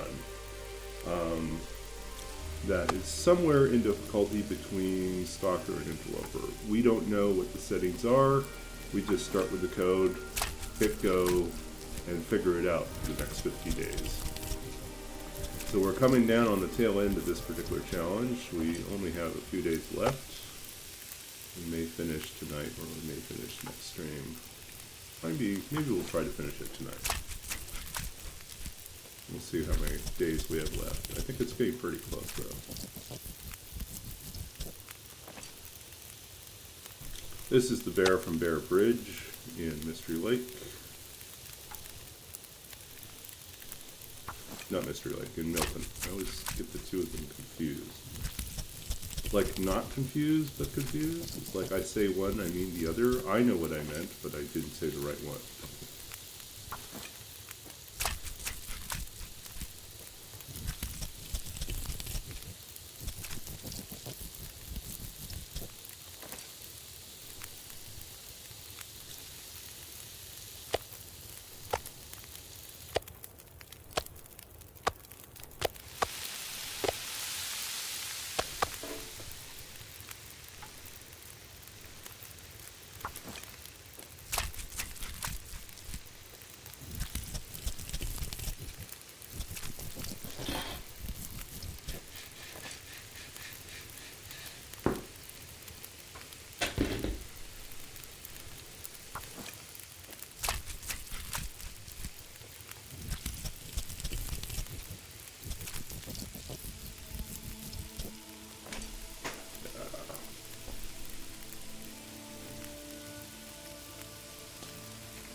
Did the silly thing where I accidentally disconnected my cord because I shifted where my foot was.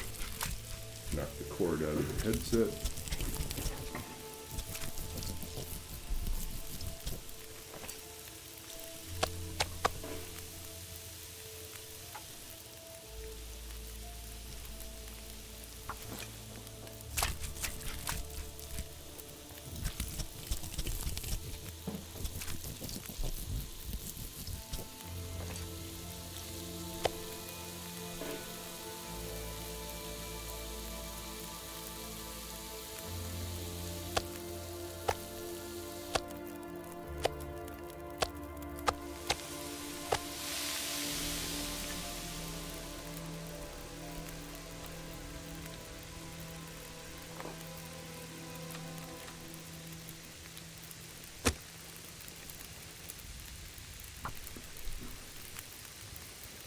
So we're just cooking up this bear for now.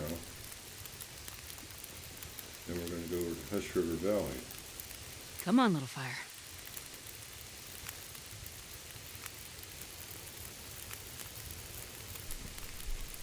Perfect.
Oh, oh boy.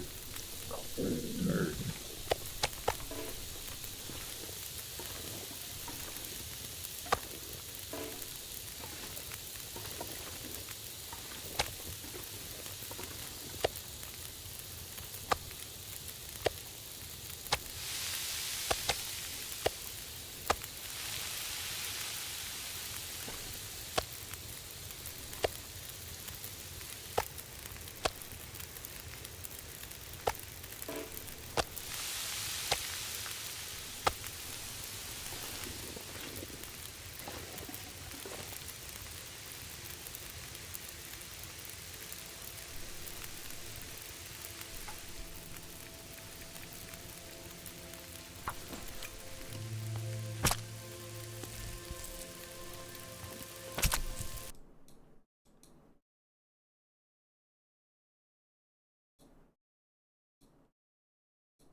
Harvesting 4.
Well, another bot.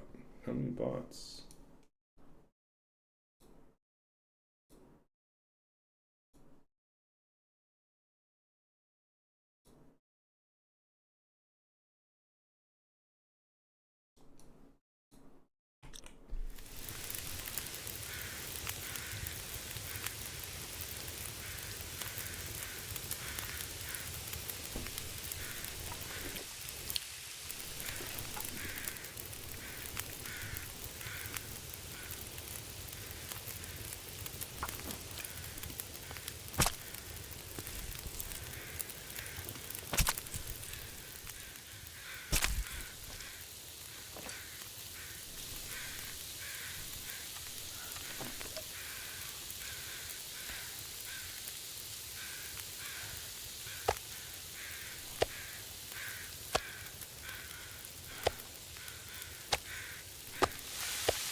Barely walk with this much gear.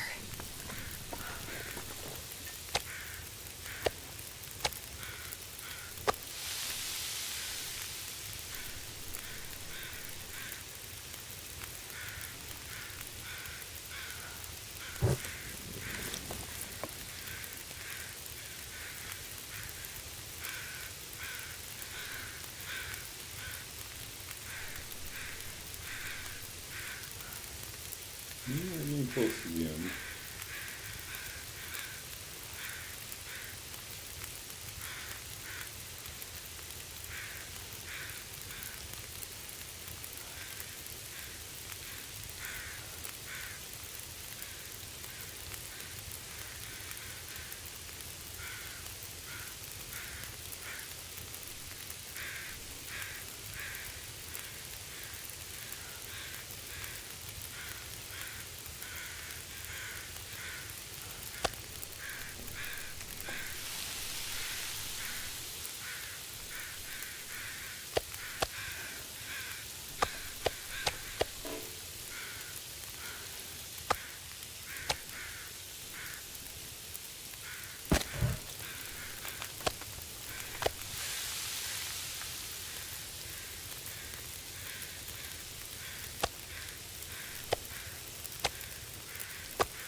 Okay.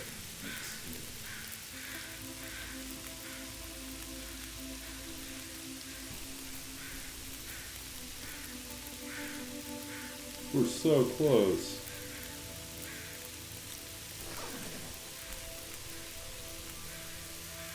You know, we are obligated to finish this at 47.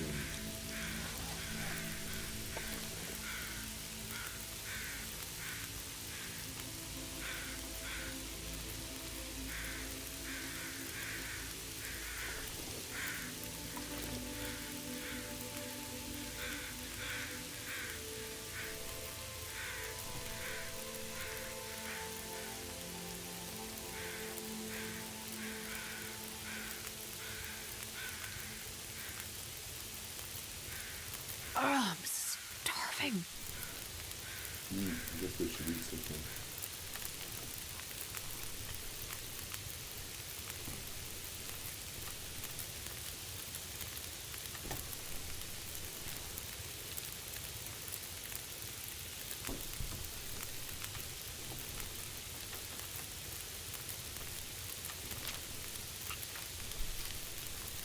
Okay.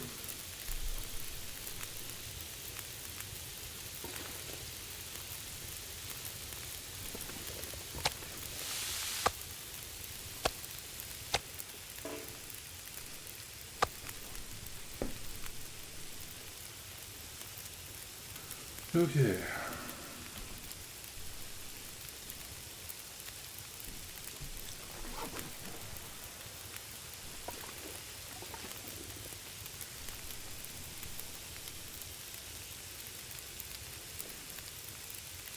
Ooh.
Okay. Guess we're getting close to being done here. 3. That's okay.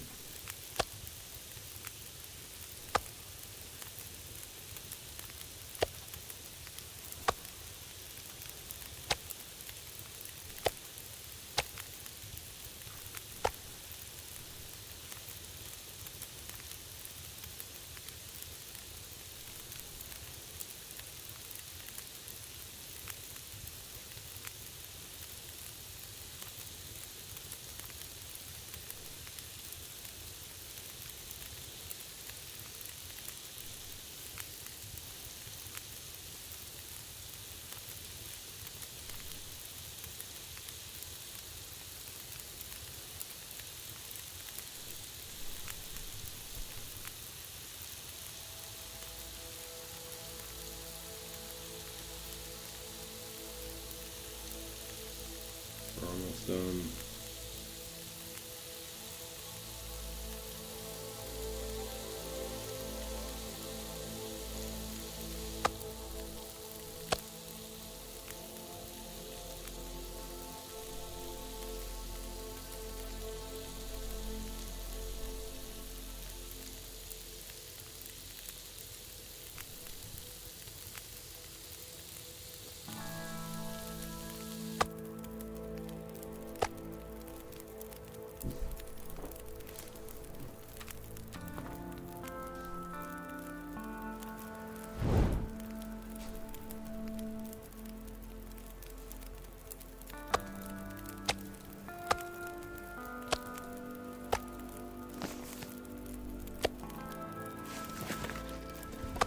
not going to be able to carry this load for much longer.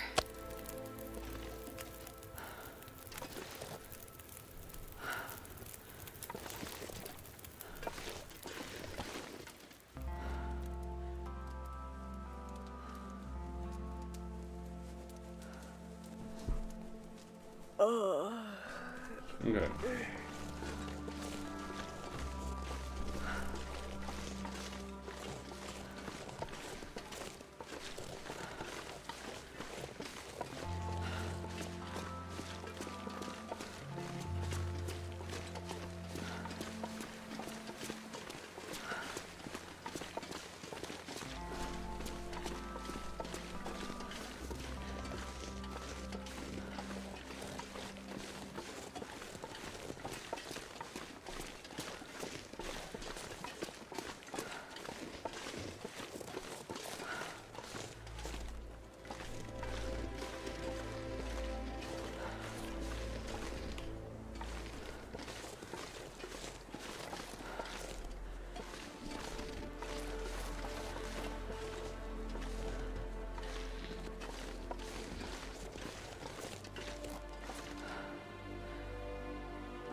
Ah. Lame.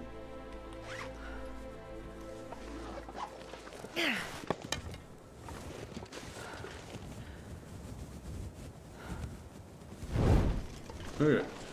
Time to head up.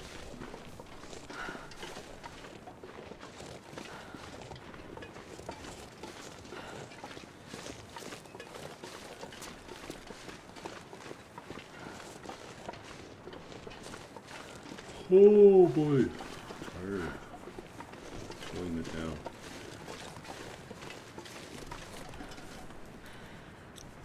Seven. I think we'll leave it for next time to wrap up. I'm starting to run low on steam.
Broken wrist right now. Not good. Can't use the bow. We fix our wrist. We're out of bandages.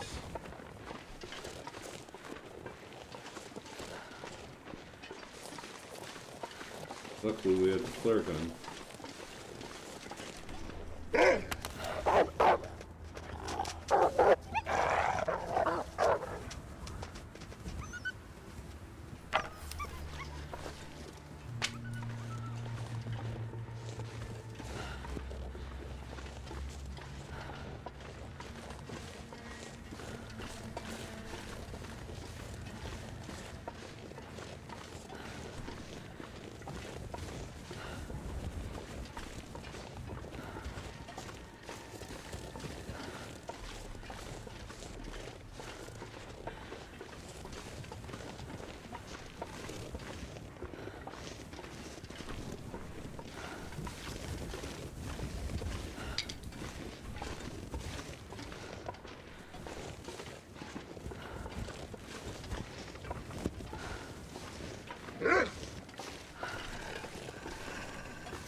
Yep.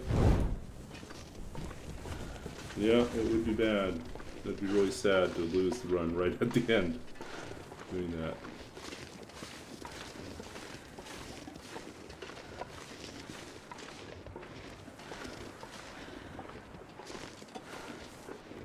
Trying to lose them by going around this way.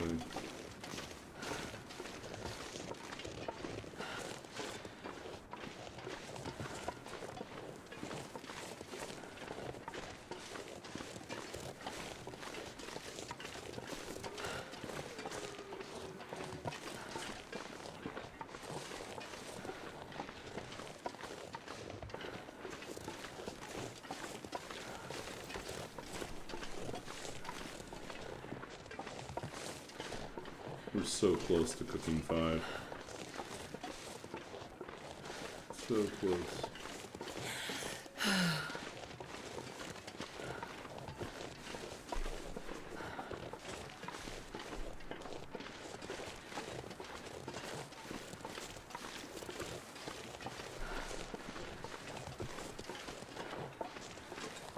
I am pretty curious as to what the final settings were on this run.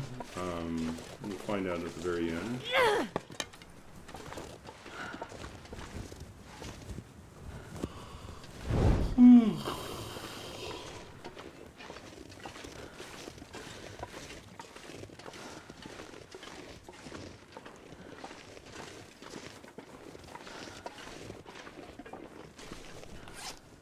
What do we have for sticks? 5 sticks, 1 piece of coal.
Okay, I think what we should do is we should fix our problem dusk, so Matt can't be far behind.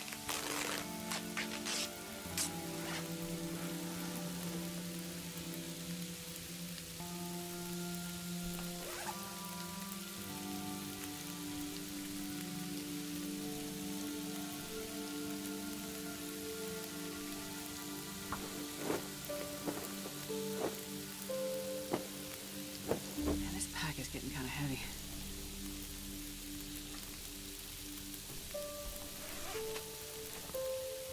Well, we did have a bandage. It was just not in the wheel.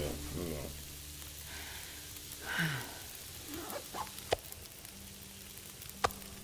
well. My mistake.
I'm gonna need to rest soon.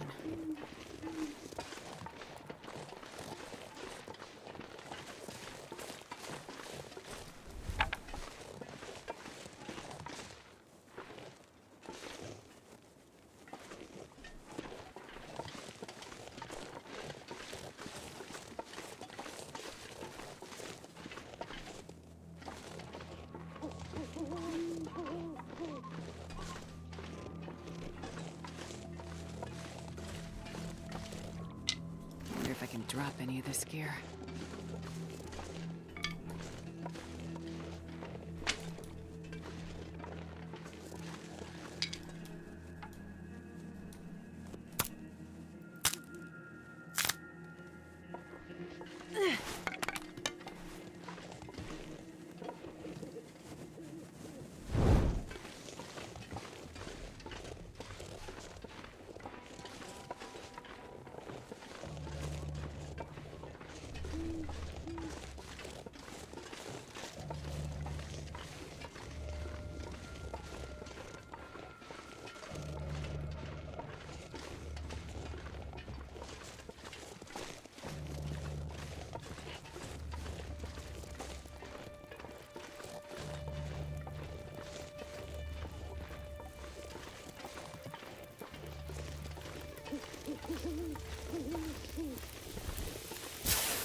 Okay, let's see what we got here.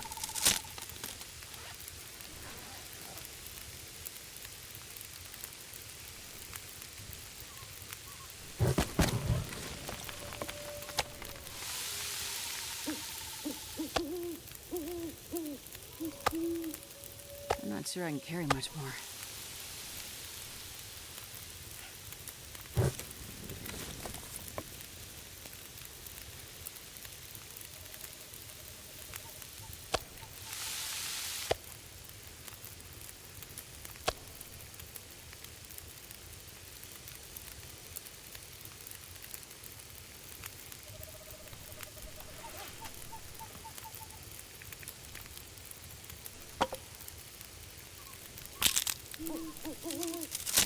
Okay, so let's see what we got here.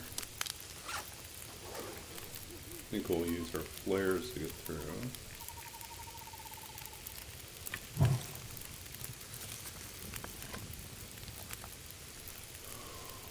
Man,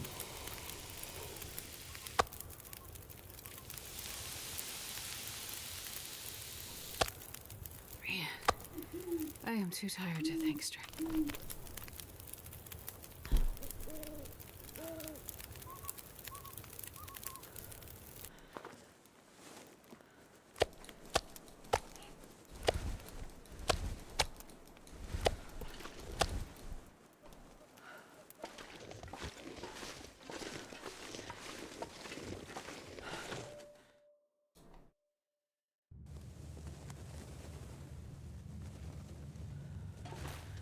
Man, this pack is getting kind of heavy. Okay, I think we're going to wrap up here. We could push on a little bit further, but honestly, I'm just out of steam, so.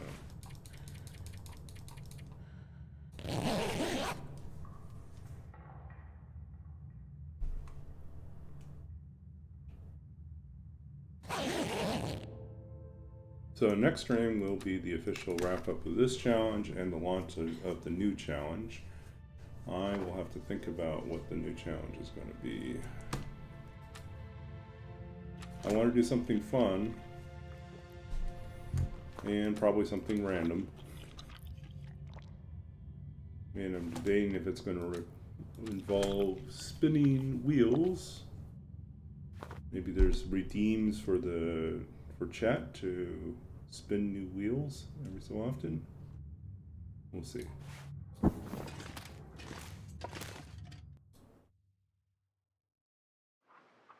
Out. How close did we get? We are on day 48. We're so close. We can make tea and we'll be done. We probably should go find some sticks before we go.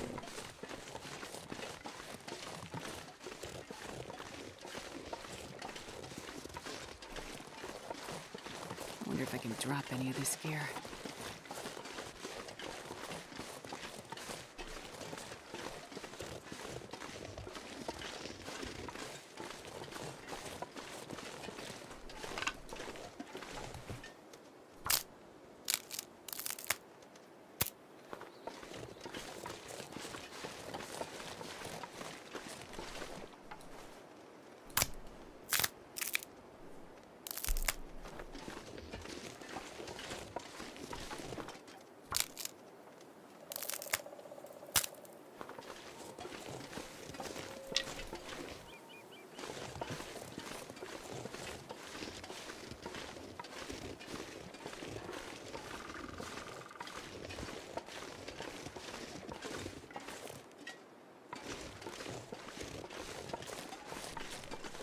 Yeah, definitely getting sleepy.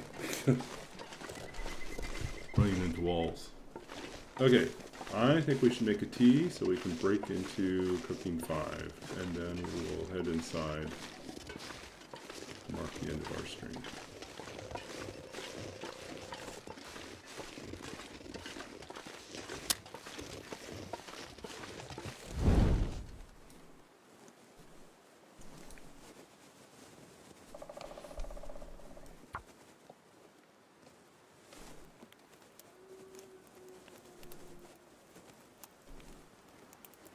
Come on, little fire.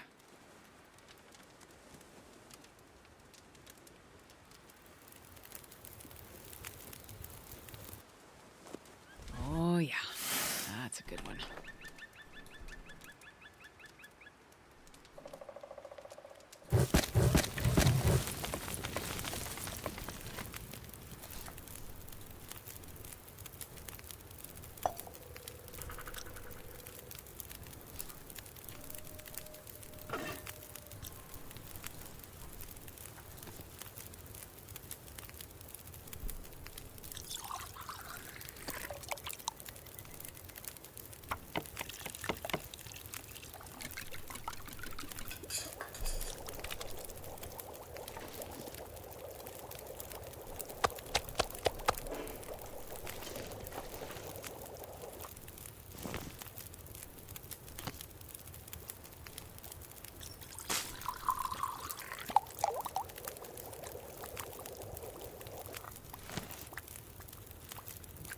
Are we there yet?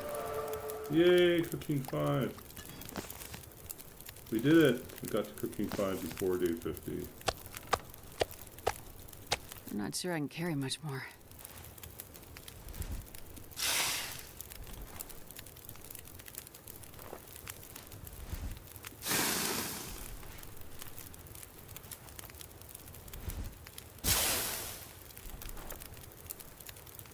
No, we really can't eat anything when we get to the other side.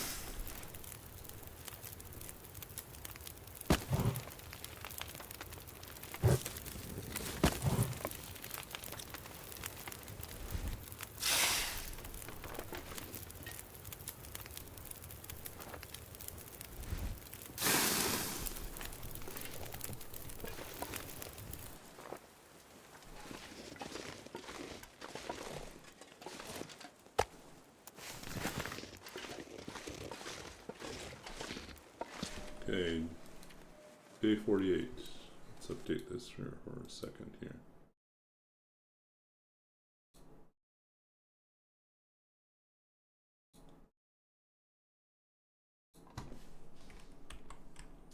We're on day 48. We have killed 4 wolves, 2 bears,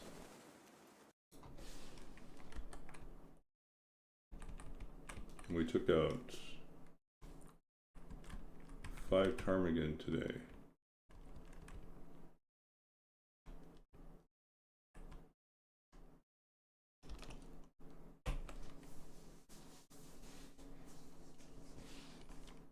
Four deer.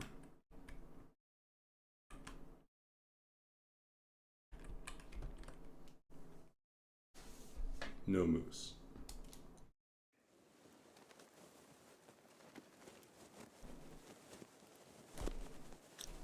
Okay.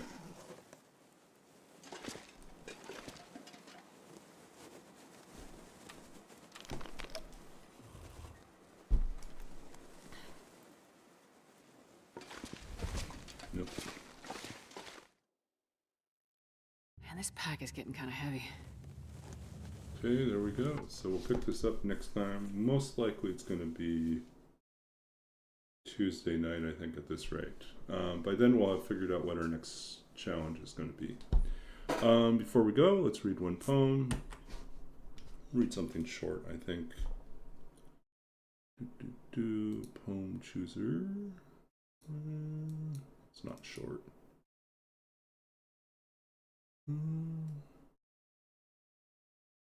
The Art of Forgetting.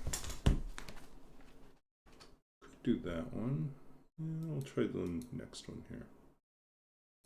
Did that one recently. Felt like I did that one recently. Ghost Passport. Haven't done that one in a while. Okay, so this is entitled, this from my, let's take down the banner thing here. This is from my first book of poetry, The Lost Country of Sight, published by Anhinga Press in 2008, winner of the 2007 Philip Levine Prize. This poem is called Ghost Passport. When I wake to the city I once called home and now return to, I wake stranger and son, at once present and longing, almost wordless, except for a name bestowed by a grandfather overfond of fortunes and women. I keep a half-dozen numbers, insufficient to count even my fingertips, let alone my years. Even my hand is distant, a cipher that defies ray description, my body an unknown quantity, a strange transcription of limbs, until at last I'm merely a ghost among the living, wandering deep into the endless rising gray of buildings, new and empty, vacant, lost among the streets that fold into each other like creases in the skin where arms bend, where the mouth opens wide to take in food, the only ambassador I recall.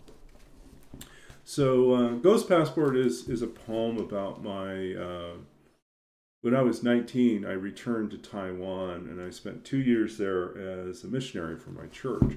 So I relearned the language and was re-immersed in the culture. And I had the experience of someone who had learned Mandarin Chinese as a child.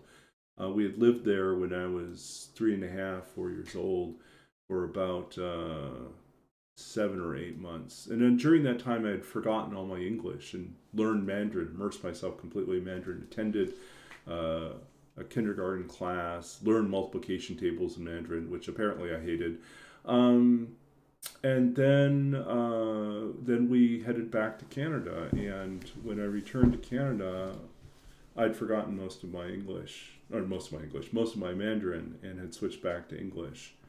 So when I was 19, going back, I found myself regretful, like sad that I lost so much of the language, and was in the process of trying to regain it, relearn it. And I was ostensibly there as a missionary, but I was also there as someone who had ties to the place, and who had heritage there. And so I found myself feeling often like a ghost in between spaces, neither one thing nor completely another. And the language that I'd retained from childhood, I could barely count. I could only get to about 6, and I didn't know how to count to 10. So that was one of the things I had to relearn. And then it would be weird initially, because my first 6 numbers would all like betray this type of sloppiness with language, because I would default to how I remembered them in childhood, and not to like how I was relearning them in a more proper way. And so things like that, there were all these weird things, discrepancies. But the thing that always held me, like even now, the thing that ties me back to heritage and to family, is food. I mean, that's one of those things that goes beyond language, right? It's like all it takes is to just like eat something, and then you remember your tie to the place. You remember your childhood. You remember your mother or your father cooking, and it connects you back. So Ghost Passport's ultimately about how food is the true ambassador that ties us back to place. Yeah, anyways, so that's a little behind the poem. And we're going to try to go and raid someone. I know we say this all the time, and then we have some weird glitch problem with Twitch that won't let me do the raid. I was highly doubting myself, and I didn't think it would work, but when it worked, I was super excited. The only... Get some weird...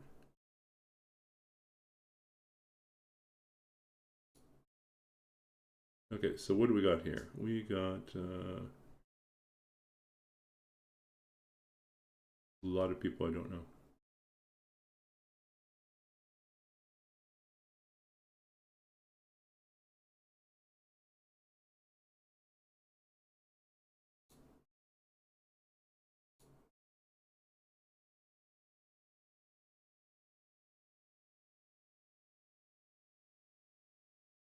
I don't recognize any of these people.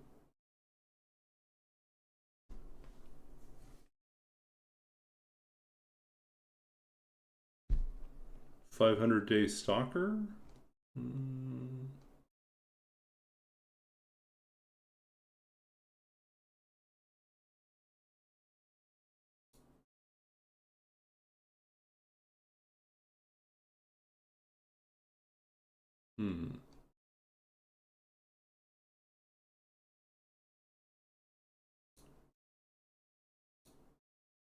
Okay, I guess we'll try this one. We'll see if we can get the raid to work. Someone is in zone of contamination right now on Stalker, so we'll see if we can get the raid working here. This is Noruk Jari. Oh, looks like the raid's going to work. Okay, so we're going to head over there. I know nothing about this person, which is kind of perfectly in keeping with our stream, our challenge. So we know nothing. We're going to do our best to support a new streamer, or at least a streamer we don't know already. And let's go over and raid. Thanks, and I'll be back again Monday or Tuesday night. We'll see. Take care. We wrap up the challenge then.